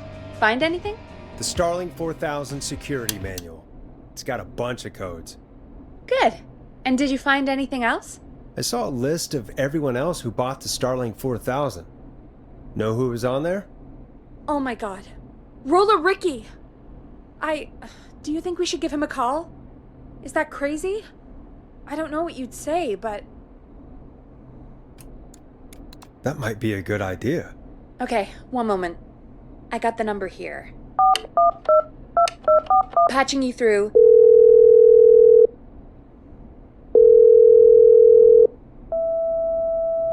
Shit.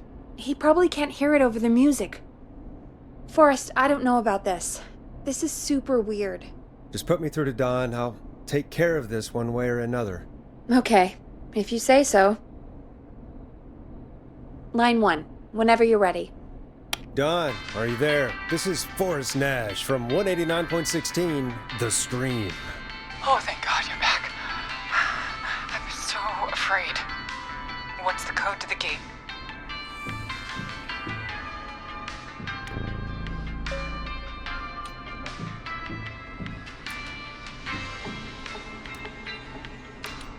The code is 191519. Thank you, Forrest.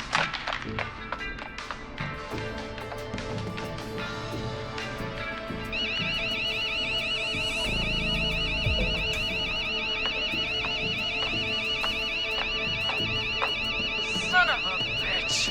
Ah!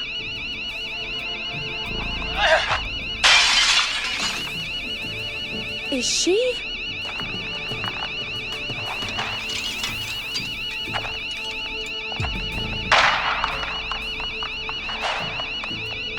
Yeah, stay out! Nobody disrespects the sanctity of the ring! Don't ever come back here again! I'm calling the cops! Thank God. Hello? Is someone there? Ricky, get back inside and turn on the radio. Whoever that was, she was trying to break into the ring. She? Forrest, man, you got no idea. That was him! That was the whistling man! The alarm gave me just enough time to get my rifle. I don't like hurting folk, but I can't let anything happen to Maxie. He's my best friend, you know? Listen, man, I'm heading back inside. Gonna barricade that window. My man, thank you. You and Peggy can skate for free whenever you want, forever. That's a done deal. Thanks, Ricky. Can't wait. You got it. Talk to you soon. Okay, Gallows Creek, here's some music while we process what just happened.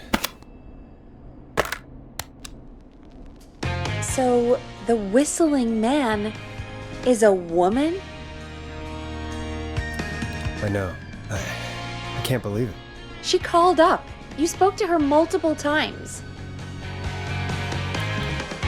Yeah, she seemed pretty normal. Why do you think she requested that song? To mess with us? Yeah, maybe. So, what now? I guess I should make an announcement. We do have new info. Okay, kill the music and you can make the announcement. Okay, you're live in 3, 2... Hey folks, this is Forrest Nash here. I hope you're all safely locked inside. For those of you listening to that last call, you might be wondering what to make of it all. Here's our take. We now believe the killer is actually a woman, one who might manipulate you into letting her in before she attacks you. We're neighbors. Look out for each other and stay safe. The killer was calling themselves Dawn. This could be a fake name. If anyone needs help or you have info on the killer, please call in. You folks have my new number, right? It's 911. Hopefully, our next caller can help shed some light on our killer. Hey, we had a call come in. Okay, folks, time to take a call. You're through to Forrest Nash on 189.16, The Scream. Hey, man. Murphy? Damn straight. What's going on, Murphy? You in danger again? Nah, man. I've just been listening to the show here at home. And since you asked folks to call in if they could help out, well, I'm calling. I don't know if I can say as much as other folks have, but I figure I wouldn't be a good role model to Fernando if I didn't try to help, you know? You're a good father, Murphy. Absolutely. Fernando's a lucky kid. Oh, thanks. So, what do you want to know? Well, what can you tell us? I don't know, really. All right. Well, do you know anything about the death of George Barrow? Absolutely nothing. Okay. What about the killer herself? Herself? Man, I didn't get my ass kicked by a lady. The man I went toe-to-toe with was a man. You heard the last call, right, Murphy? Yep. So you know it's a woman, and you were trained by a VHS, Murphy. I know, but... Man, how could it have been a woman under that mask?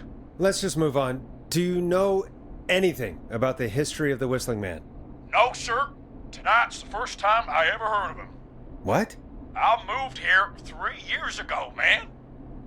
What do you want from me? Nothing. You and Fernando just stay safe. Right. Sorry I couldn't help you all more, man. Now, if you'd have asked me about gators... Forrest, we have a call coming in. Sorry, Murphy. I think that's all we've got time for right now. All right.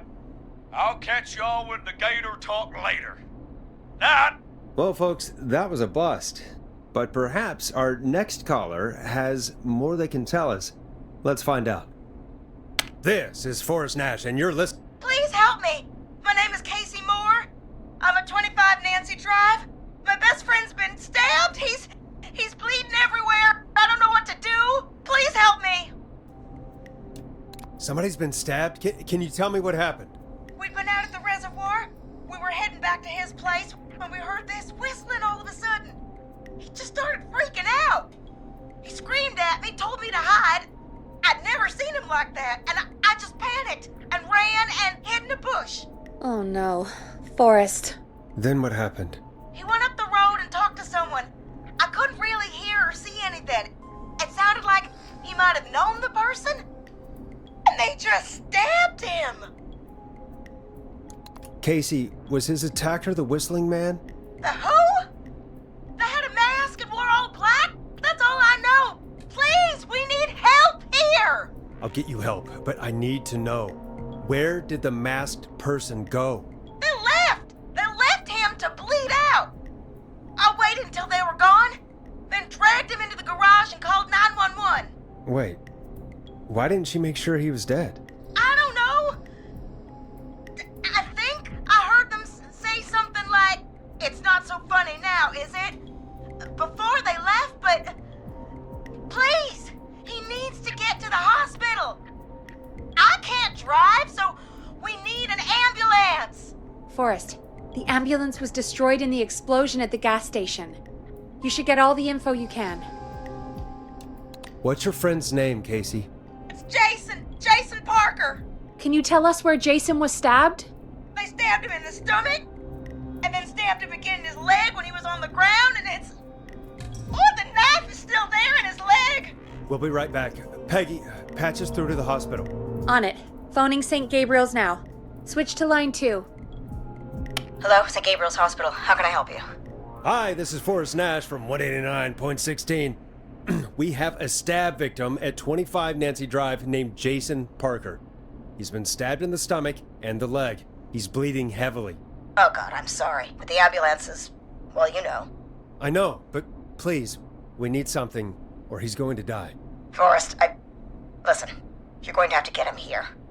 We need to see him, and we can't get there ourselves right now. We don't have any way to drive him right now. And even if we did, he's bleeding out fast. All right, listen. We need to buy him time to get here. That means stopping the blood first, and then finding someone to stabilize him. To stabilize him, you really need someone with first aid training. Do either of you have any? No. Me neither. Damn it. I'm really sorry about this, but I have other patients who can't wait. All I can do is talk you through the procedure as quick as I can, and then leave the rest to you. You think you can handle that? We don't really have much choice. Hit me. Okay, from the top. If he's bleeding out, then you need to get him comfortable and try to stem the bleeding. Lay him down. Apply continuous pressure directly to the affected areas. When the bleeding slows, get a clean cloth of some kind and hold it over the wounds. Get them comfortable. Apply pressure. Clean cloths when slowed. Got it, I think. You said he was stabbed, right? If the object he was stabbed with is still in him, don't take it out. It's stopping the worst of the bleeding right now. If anything, you should secure it so it stays where it is. I wouldn't have thought of that. It makes sense, though. God, that was a lot of info. But I think we can handle this. Glad you got it so far, because there's more to go. I'm still with you, Doc. What else do we need to know? If he's lost a lot of blood, he may enter shock. If he does, act fast. If you applied a cloth and it's bleeding through, don't remove it. Just apply another on top of it. If it's safe, Elevate his legs to get blood circulating to his vital organs. Try to keep him warm. Get him to rest and reassure him. We need the patient to stay calm. All right, don't replace bandages. Elevate his legs. Keep him warm and calm. This is a lot. I'm really sorry. That's as much as I can give you right now. Try to stop the bleeding, find someone to get him stabilized, and get him here as quick as you can. Good luck. All right, Forrest. Casey's still on line 1. Hello? Hello? Forrest, are you there? Hi, Casey. I'm here. How are you doing? I need help! I've been putting pressure on his stomach wound since you left, but he's still bleeding. I don't know what to do. That's good, Casey. The nurse said to do that. What about the knife in his leg? It's gotta be hell. Should I pull it out? No, don't touch the knife. The bleeding will get worse if you pull it out. Are you sure? I'm sorry. I'm gonna stop making suggestions. No, don't worry, Casey. We're a team here. We're all going to get Jason through this. Casey, is his leg wound bleeding right now? I hate looking at that knife. Yeah. It's bleeding. His stomach is worse, though. I think we need to secure the knife so it doesn't move around. Do you have anything you can tie around it? Yeah. There's some laundry piled up on top of the dryer, some cloths on the hood of the car, and what else? I guess I've got my jacket. Look in the laundry for something like a towel or a shirt. Hold that over the wound. Okay. Looks like I'm gonna have to buy you some new whites, Jason. Here we go. I'm sorry, Jason. It's secure. I'm putting pressure on his stomach again. I'm starting to think we might make it. Forrest, can I have a word? Casey, I'm gonna have a quick word with Peggy. Keep putting that pressure on and let us know when the bleeding is under control. You're doing great. But what if something happens? We'll still be here. Just shout if you need anything, and we'll be there. I promise. Okay. I'll wait. Jason, please be okay.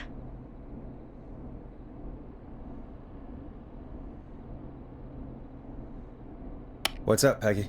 We can't stay on the line with her all night. Dawn is still out there. What if other people need us? You're right. She's probably on her way to her next target right now. Exactly. And you heard the nurse. We need someone there with training who can stabilize him. He's got to get to the hospital somehow. Could somebody nearby help them? Maybe drive them to the hospital? You know, that's exactly what I was wondering. Do you have anybody in mind? I might. A little before you started working here, KFAM did a mandatory first aid training course. Me and Karen missed it because we were away on a producer getaway. You skipped it, didn't you? Never mind. So, how does KFAM's first aid course help us?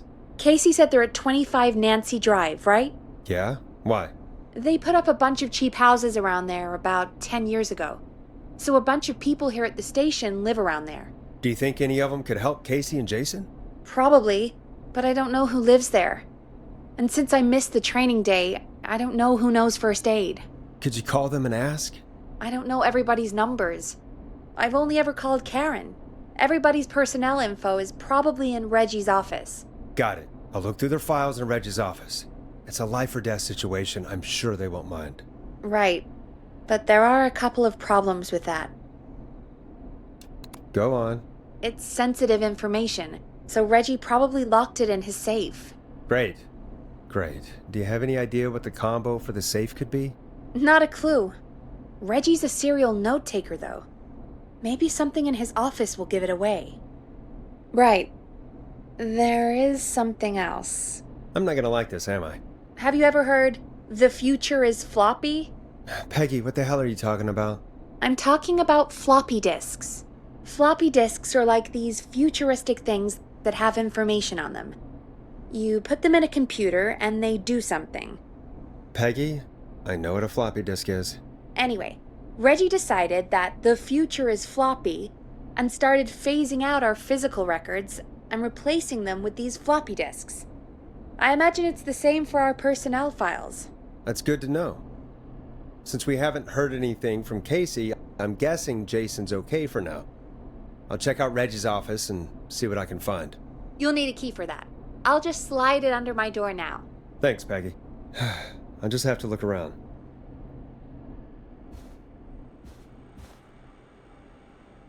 Good.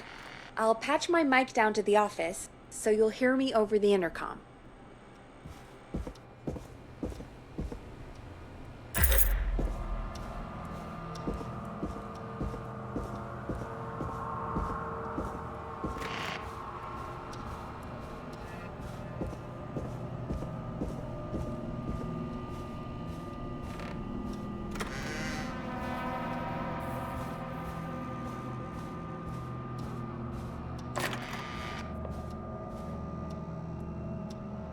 Looks like I need a 4-digit code.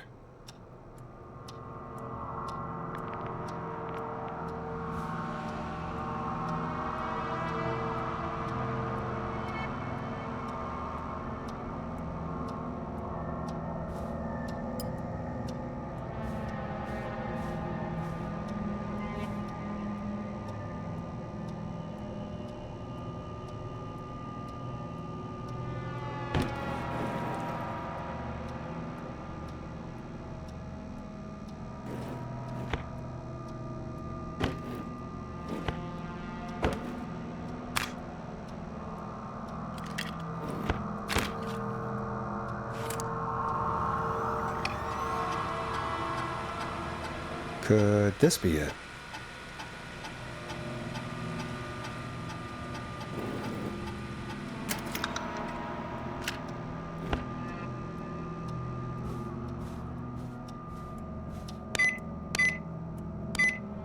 Nice.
Hey, Peggy, you there?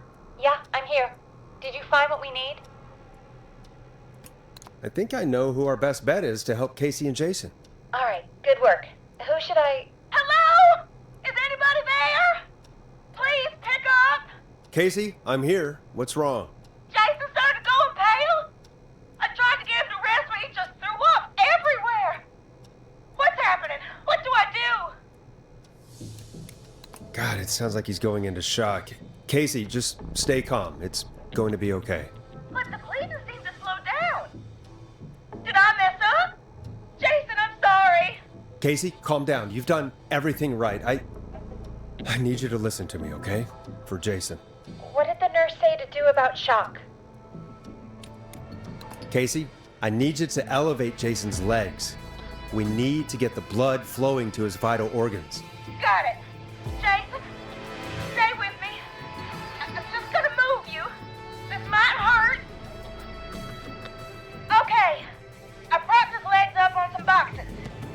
looking at my notes. We need to get Jason as warm and comfortable as possible. Do you have anything you could use nearby, Casey? Yeah! I still have some laundry next to me. I'll wrap him in some blankets. Just give me a second. Sorry. Jason's bleeding through his bandages. Should I get him new ones? Or... Oh, God. Don't remove the bandage. Apply another one on top of it. Do you still have something you can use? I've used the rest of the laundry to keep him warm, so... I'll use my jacket. I can always get a new one. I'll fix his bandage and get him warm. Hold on, please.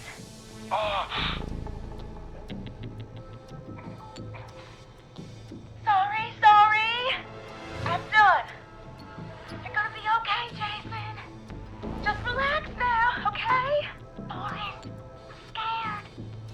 He's not doing well. Is he gonna... Casey, I need you to be strong for Jason. Sit with him and reassure him that everything's gonna be okay. Okay? Okay. But please, I can't give him what he needs. Please send help. I can't lose him. All right, Forrest, we need to hurry. Jason doesn't sound like he's doing too well. You said you knew who to call earlier? Who was it?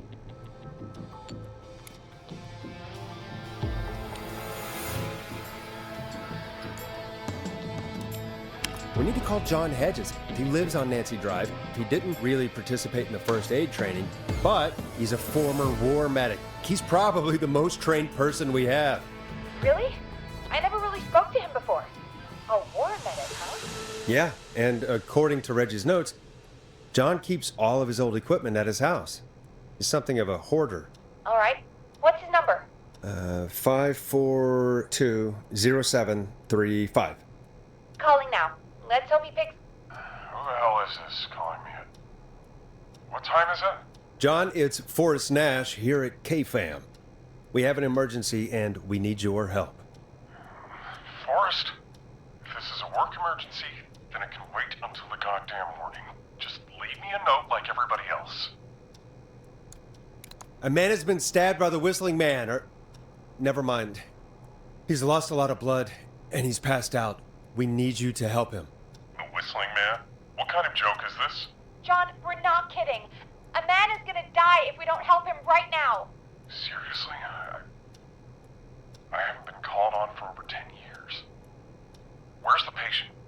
What's his condition? He's at 25 Nancy Drive. I think we got his friend to stem the bleeding, but he's gone into shock. He's passed out right now. You say he was stabbed? Do you know the extent of his injuries? From what we were told, he has 2 major stab wounds. One to the stomach and one to the leg. The knife is still in his leg, and the stomach wound is open. Understood. Let me grab a few supplies and I'll head right over. Damned if he dies on my watch. Thank you, John. We'll let him know you're on your way. Good luck. Hello, Casey. Are you there? How are we doing? Bad. Jason seemed really weak and then just started thrashing. What about now? Is he still thrashing? He's passed out. Please tell me you found someone to help. Casey, help is on the way. My colleague will be there soon. You hear that, Jason? Someone is coming. You're gonna be just fine. Just hold on for me, okay? Just hold on. Come on. Hello, Casey. This is John Hedges. I'm here about Jason. Please let me in. I'm guessing that's Jason there. Casey, I'm gonna need your help. Forrest, Peggy, don't you two worry. We've got this from here. Okay. Forrest, we'll call you back later. I have to go now. Good luck, everyone. God, I hope he's gonna be all right. And with that, the show moves on. We're sending our best wishes to Jason. Well, after all that excitement, I think we could use some music. Come back upstairs when you're ready.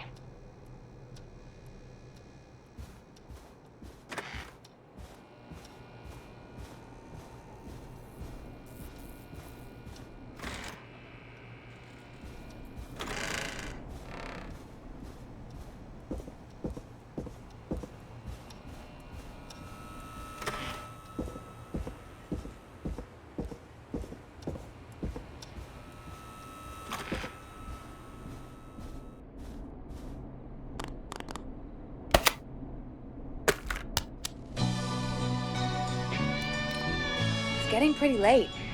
This might be your last break for the night, so try to enjoy it. Give me a buzz when you want to go back on air.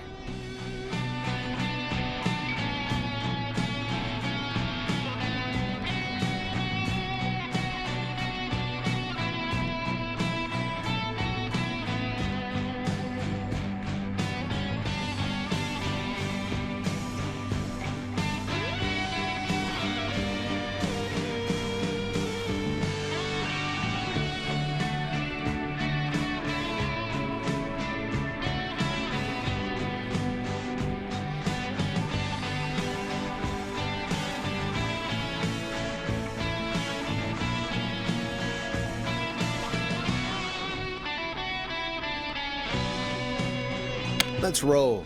You got it. We've got another call coming through, too. Welcome back to 189.16, The Scream. I believe we have another caller on the line. How are you tonight, caller? Forrest, it's me, Roller Ricky. Oh, and Maxie's here too. Good to hear from you again. How are you both doing? Oh, we're good, man, thanks to you. You're like our guardian angel. That wouldn't be a bad look for you, Forrest.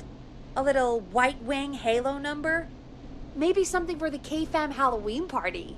All right, everyone, let's calm down. Ricky, I'm just glad we could help you and Maxie. Is there anything else we can help you with, Ricky? Actually, I think I have some info that might help you. Oh? What's that? You see, man, me and Jason know each other. You know each other? Yeah, we went to Gallows High and played on the football team together. He was a gnarly offensive linesman, and I was our star wide receiver. Runner Ricky, they called me. All right, and what does that have to do with tonight? Well, because George, the guy who drowned, he was on our team too. Keep talking. What happened? We had our first team party on the night he drowned. He seemed like such a good dude. Ricky, were you there when George drowned? No, man. Once the party turned, I beat feet out of there. Man, I remember George and his girl there. There was a whole lot of love, man. I could see it, you know? Ricky, please. What was her name? I never got her name, man. He just called her Bean. I didn't really know her before or see her after that. Then what did she look like? Please, tell us anything you remember. I just remember a pretty girl, man. I'm sorry. Ricky, you said the party didn't last long. What happened? We were just having a good time, and then the next thing I knew, everyone was running for their life. I looked up and saw that goddamn whistling man in the trees. And I never ran so fast in my life. I ran straight home. Didn't know about George until next morning at school. I'm guessing it was whistling night, wasn't it? That the whistling man was just another kid. Yeah. I don't know how George died, but I always felt like if anyone deserved to die that night, it should have been me. And Ricky, it wasn't your fault. You're not a bad person. I know that now, man.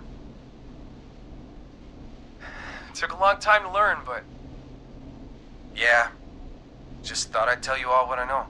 Thank you, Ricky. This helps. Thank you. You got it, man. Anyway, I think it's time for me and Maxie to free up your phone lines. Thanks for listening, man. I'll let you to it. Night, Ricky. All right, folks. Looks like we got a new lead in the case. If anyone has any info about this mysterious bean, please call in. If she was George's girlfriend back then, she's probably in her mid to late 30s now. Huh. Oh, we have another call coming in, but hang on.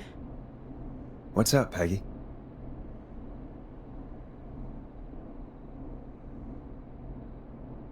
Peggy?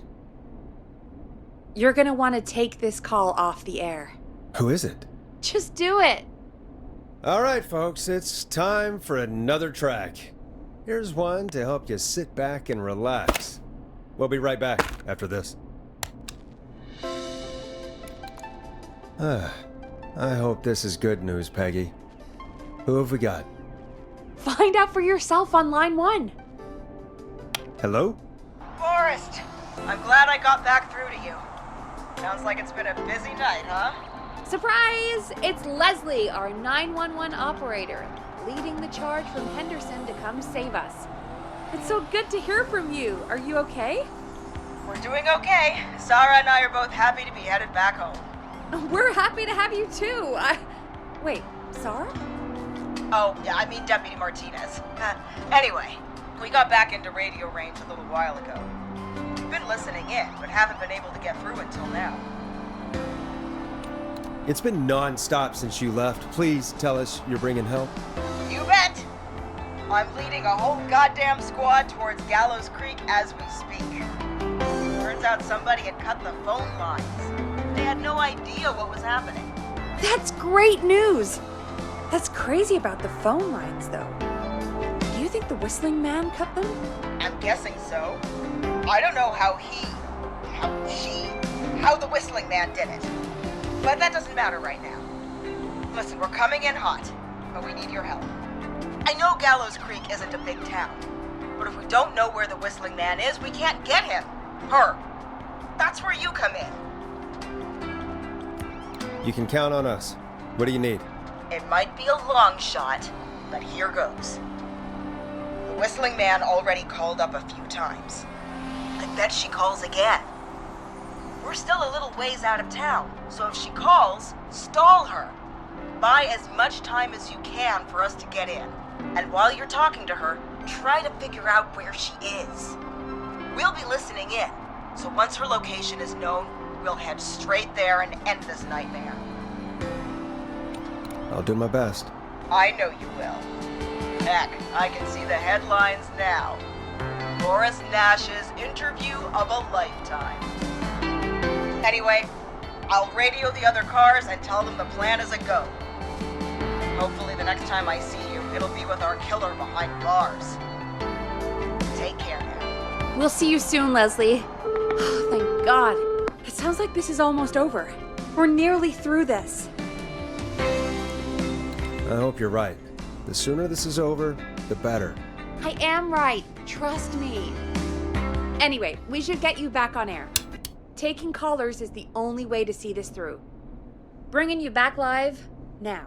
Welcome back to The Scream with me, Forrest Nash. The line is lit up, but before I get to our next caller, I just want to say, things are looking up. It's almost over. But for now, let's bring in our next caller. Evening, caller. This is Forrest Nash. Hello, Forrest. This is John Hedges. I'm here with Casey. I wanted to give you an update on Jason. John! Is he gonna be okay? He's a fighter. He'll be fine. We've got him stabilized and resting in a bed. We're preparing to move him to the hospital. Thank you so much. If you hadn't been there, then... God, I don't even want to think about what would have happened. Of course, Casey. We're just happy he's okay. John, Casey, you two did all the work. Tell Jason to get well soon from us, whenever he's up for it. Well, why don't you tell him yourself? Is this Forrest? Jason! We meet at last. It's good to hear you, Jason. How are you? Oh, well, you know. I've got a hole in my stomach, and there's a knife in my leg, but John gave me something to take the edge off. So, I might feel even better than either of you. Oh. Take it easy until you get to St. Gabriel's. I will. But, before that, I needed to call you. I'm guessing the Whistling Man is still out there? Yep. As far as we know, anyway. Well, I was worried you'd say that. God damn it. Actually, I'm glad you called. I wanted to talk to you about what happened earlier. Go for it. We spoke to Roller Ricky not long after you were attacked. You spoke to Ricky? Is he alright? He is now. I mean, He was attacked earlier, but this call came after. Hey, guys, I'm really sorry, but there's a call on the other line. I just need to make sure we don't have another situation brewing. You fill Jason in on what happened. I'll be right back. Sure, Peggy. Sorry, Jason, where was I? Yep. Ricky's fine. You don't need to worry about him. That's a relief. He told us about George. Sounds like everything's finally coming out now. It's been tough to hold it all in. Sounds like you've been holding back about something awful, Jason. I'm part of the reason my best friend is dead, Forrest.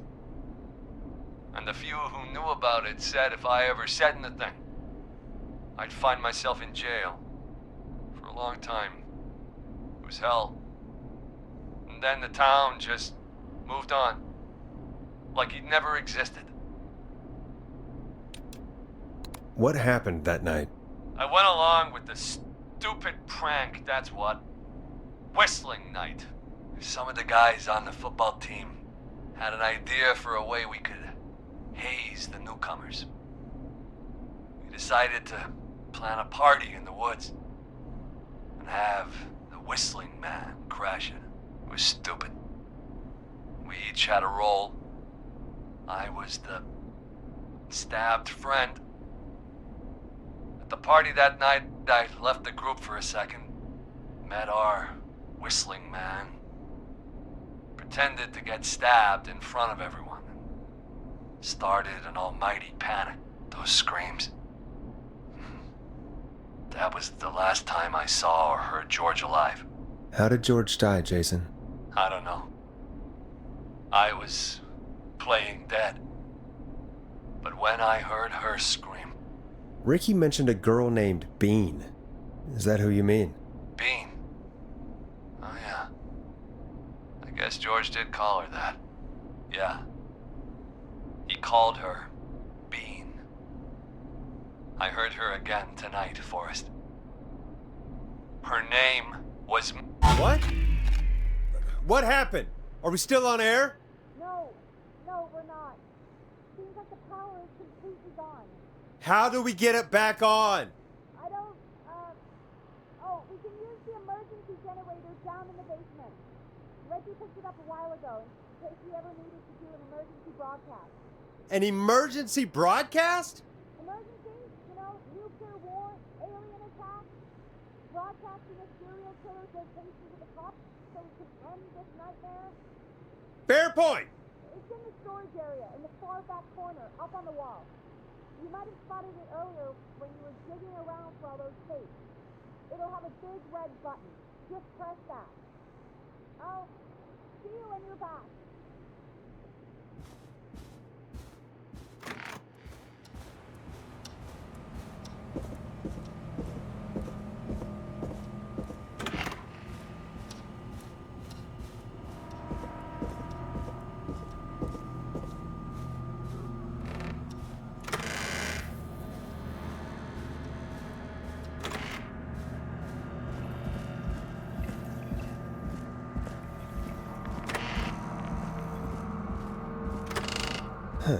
Far back corner. Why is this station so big?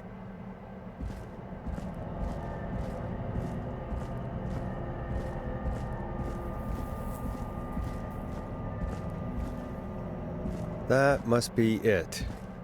Boom! We've got power.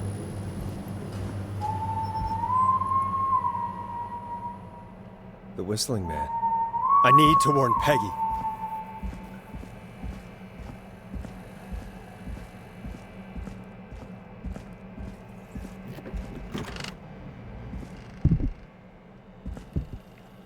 Peggy, are you there? Are you... Peggy! I need to get back upstairs.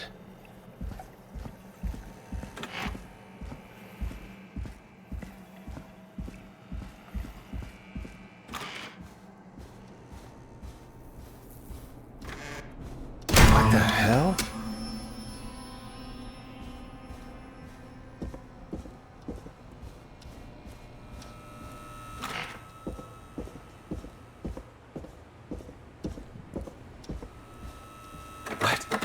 Why is it locked? Oh no. Peggy! Where'd you go?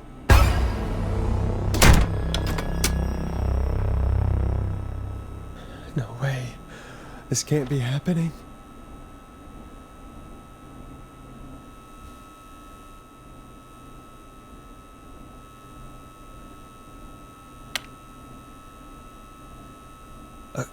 A call. What do you want? Good to talk to you again, Forrest. You know, I've really enjoyed our chats tonight. I guess we've had some moments. My favorite was when Ricky ran you out of the rink. Ha! You sure did get me then, Forrest. Where's Peggy? Have some patience, Forrest. It's almost the end of the night. Almost the end of the show. But it's not over just yet. Got a little time still. So let's make the most of it. What do you mean? Make the most of it how? Well... I thought we'd end tonight's Whistling Man special with a special guest. The one who started it all. Let me take that out of your mouth and... You crazy bitch! Let me go! Welcome to the air, Mr. Teddy Gallows Jr. Wait. It's all gonna come out tonight, Teddy. Your daddy and his money saved you 20 years ago. But even if he crawled out of his coffin with all the money in the world... Wait, where the hell is Teddy? How are you talking to him if you're here with me? Because I'm not there with you, Forrest. I'm here with Teddy. And if he says where that is, well, he knows he'll get it. Wait, then... Who am I looking at? Forrest Nash, let me introduce you and all of Gallows Creek to my boy, Henry Barrow. Your son? You mean you... Wait, that he... Yes, Forrest. He and I had a son. So there were two Whistling Men tonight. Of course! That explains how you were always able to get around town so quickly. And that's how you escaped the secret archives in the newspaper office. Don't think I've forgotten about that, Forrest. Locking my sweet boy away like an animal. And Murphy, he was right, wasn't he? He did fight a man. He did. I taught my boy to never run away from a fight. Hang on. Did you say Barrow? Then... Are you... Let me just get this mask off. Damn uncomfortable thing. No wonder Mooney went crazy wearing this. There we go. Marie Campbell? George's old girl. Oh, well, it sure has been years since I last saw. Oh, God damn it. Where are you going with all of this? Everyone's gonna know now what Teddy did. He killed George that night. This night. 20 years ago. Listen to me. You... You're gonna talk when I talk to you. And not a moment before. Meanwhile, Forrest, I'm gonna give you the chance to talk. You're gonna help me reveal what really happened to George all those years ago. Why should I help you? Why should I play any part in this? Because I think you believe in justice. You think this is justice? You have no goddamn idea, Forrest. These people you've been trying to save, they were all in on it. They all knew George was murdered, but... Murdered? Listen, I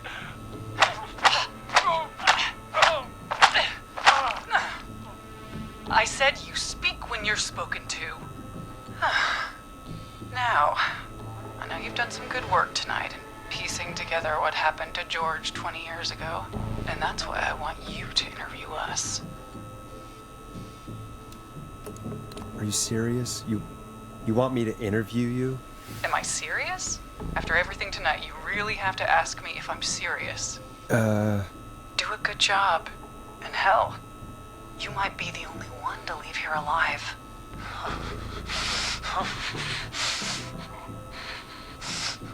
I need to drag this out. If I can buy Leslie time to get back to Gallows Creek, and if I can find out where Marie is, then this can end. Teddy, we'll start with you. Just, talk me through what happened that night. How did it start? How would I know? It was 20 years ago. Teddy, be honest with me or we're both going to die. Honest? Forrest, I'm trapped here with a psycho. Ow. What the hell?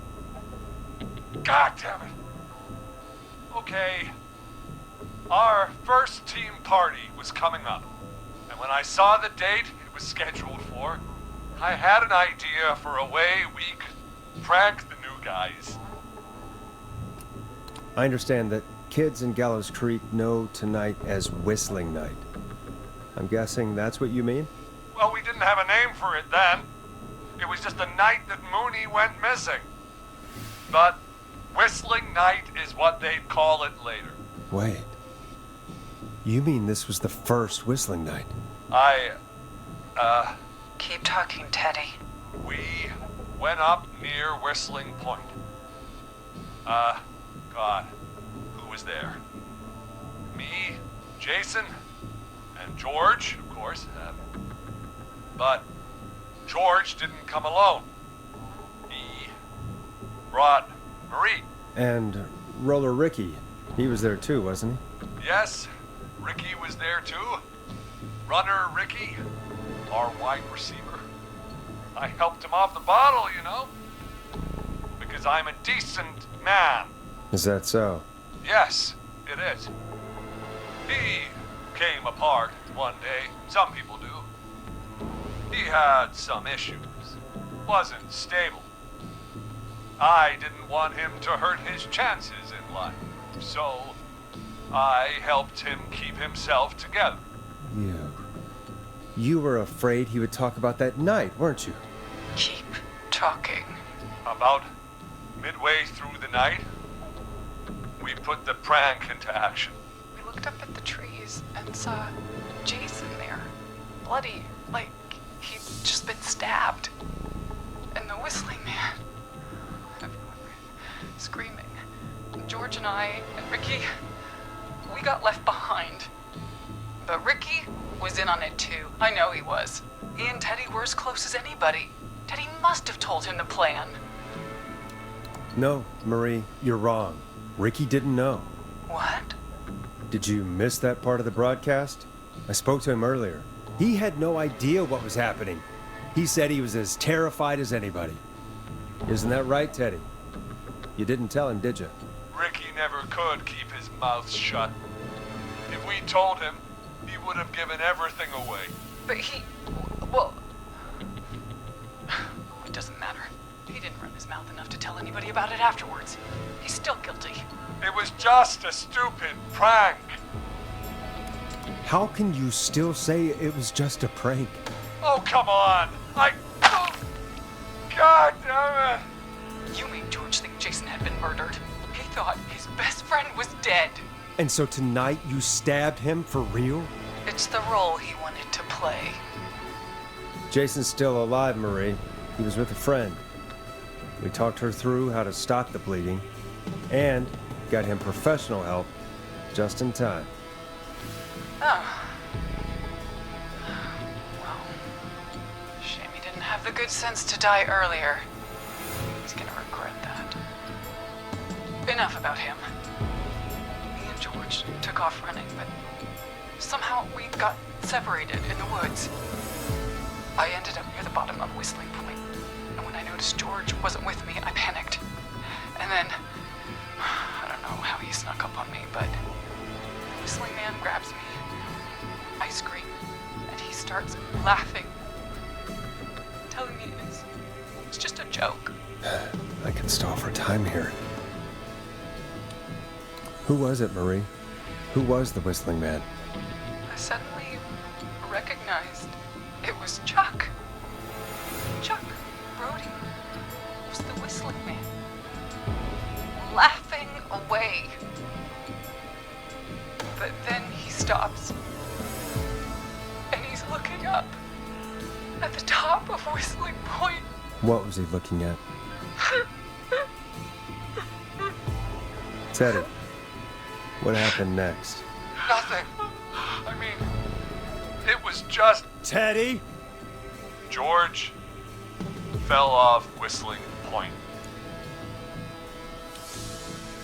Why'd he fall, Teddy? He just... You pushed him. You were up there. You were dressed as the Whistling Man too, and... I didn't push him, God damn it! I just chased him up there, and he kept backing up. When I saw he was about to go over, I reached out. That's what you saw. You liar! It's not my fault. He didn't know it was a joke. If he'd had any brains, he would have realized. Ugh, you bitch. No one's going to believe this. After all you did. If she's lying, why the cover-up? My future was at stake, Nash. You know what it's like. People like us are bred for bigger things. I'm going to be the mayor of this town, Forrest. And then governor. And then, who knows? What happened that night was tragic. It should never have happened. But it was a mistake. It was just a stupid joke gone wrong. So my father sent Clive out to clean it up. Why should a blip ruin my future? George was a blip? That's an evil thing to say, Teddy. That's the way it is. My father agreed with me. Sandra found him the next morning while out jazz running. She found him in the river, but she lied about that to protect Teddy. She said something about her rent going up, unless she... Teddy, did your father own Sandra Sharp's dance studio? It's Gallows Creek, not Sharp Creek.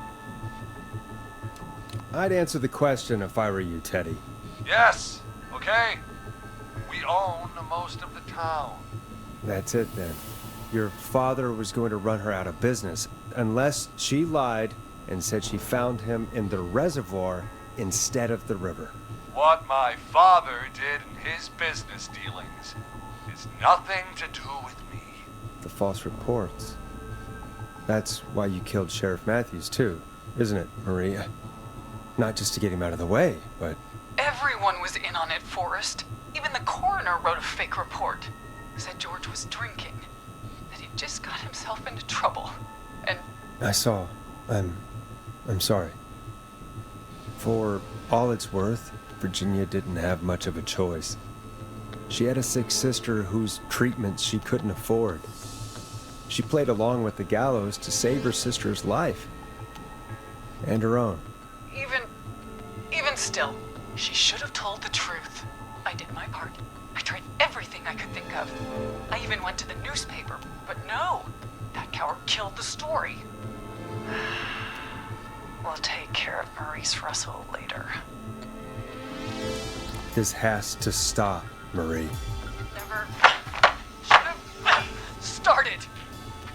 He shouldn't have pushed my George off a cliff. He should have been punished. It's coming to a stop. At least for now. Here, where George and I first met, before he joined the football team, was right after he shot the winning throw. Wait a sec.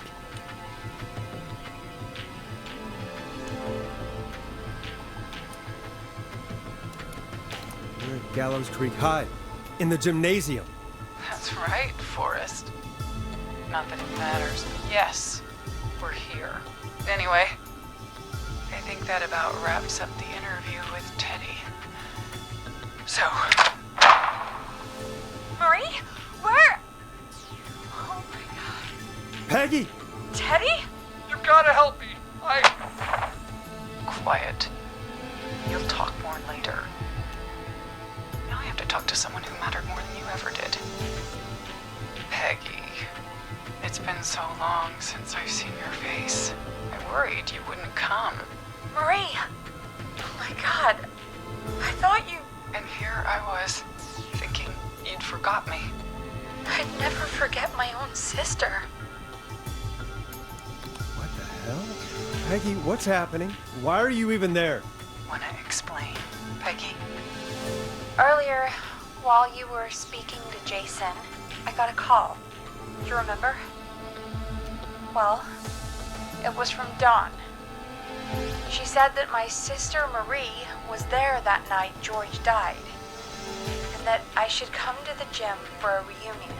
And when you walked in, you found out. That my sister is the Whistling Man. Good to see you too, Peggy. Why didn't you tell me any of this? She said that it was my last chance to see my sister. I knew if I told you, you'd try to stop me or come with me when we need you on the radio, and I just... You should have said something. You should have told me. I know, okay? I should have. But I didn't imagine this situation then, so just... What happened to you, Marie? You just disappeared one day. Disappeared? I was thrown out, Peggy. I begged Mom and Dad to do something about what happened that night, but did they care? No, they told me to stay quiet. They only cared when they learned I'd been with George, and... Marie, I'm so sorry. I never knew. It's not your fault. Really, it's Mom and Dad I should be seeing right now. But since they're dead and gone, well... I'll have to settle for the next best thing. Don't. Marie, listen to me. You don't have to do this. Someone has to pay for what they did. Marie, please. Mom and Dad are gone, Peggy. Besides, you forgot me. Just like the rest. You forgot. Is there any way I can prove Peggy didn't forget Marie?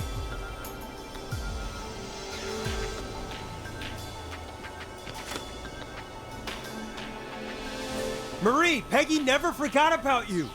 Keep your mouth shut. She kept a card from you. She kept it here on her desk. What card? The card you made me for my 8th birthday. What does it say then? Happy birthday, Peg. Now you're great and 8. Love, M.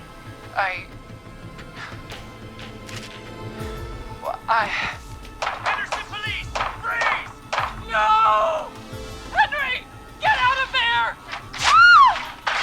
Peggy! We have 2 wounded, and we're in pursuit of the suspect. Henderson police! Freeze! Forrest! Leslie, how's Peggy? She's been cut pretty bad, but we're here now. I'll be okay. God, Marie! Hey, Zara!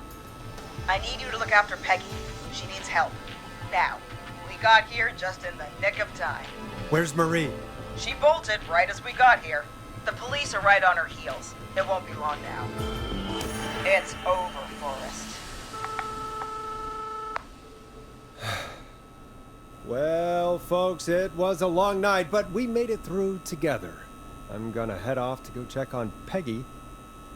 This has been Forrest Nash. And it's been a scream.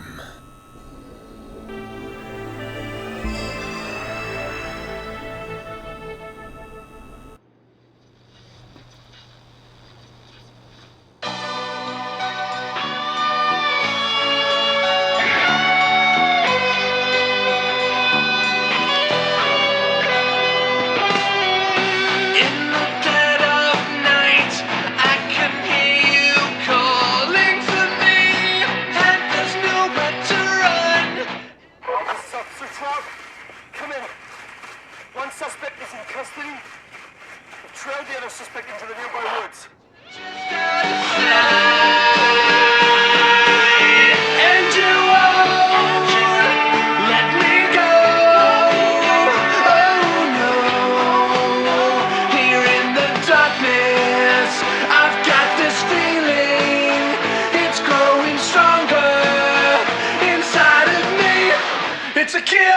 frequency.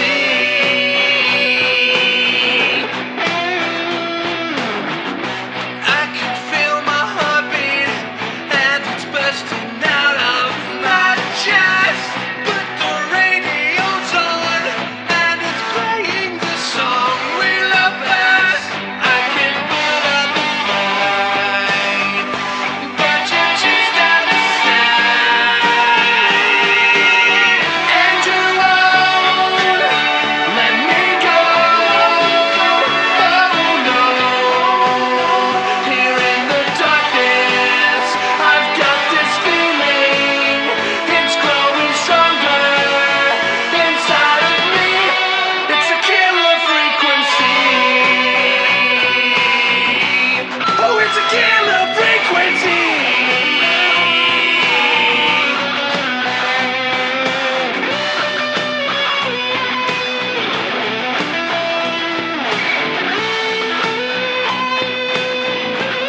We have the suspect cornered at the top of Whistling Point.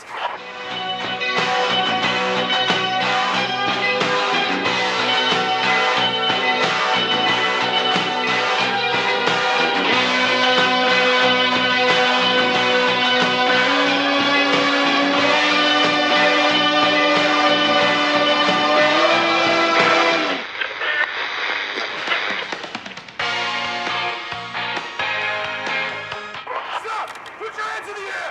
Get down on the ground!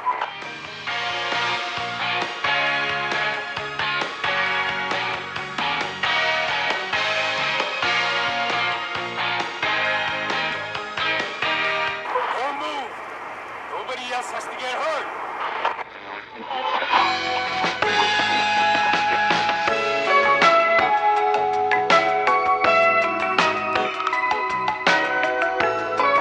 No, stop! Suspect has jumped!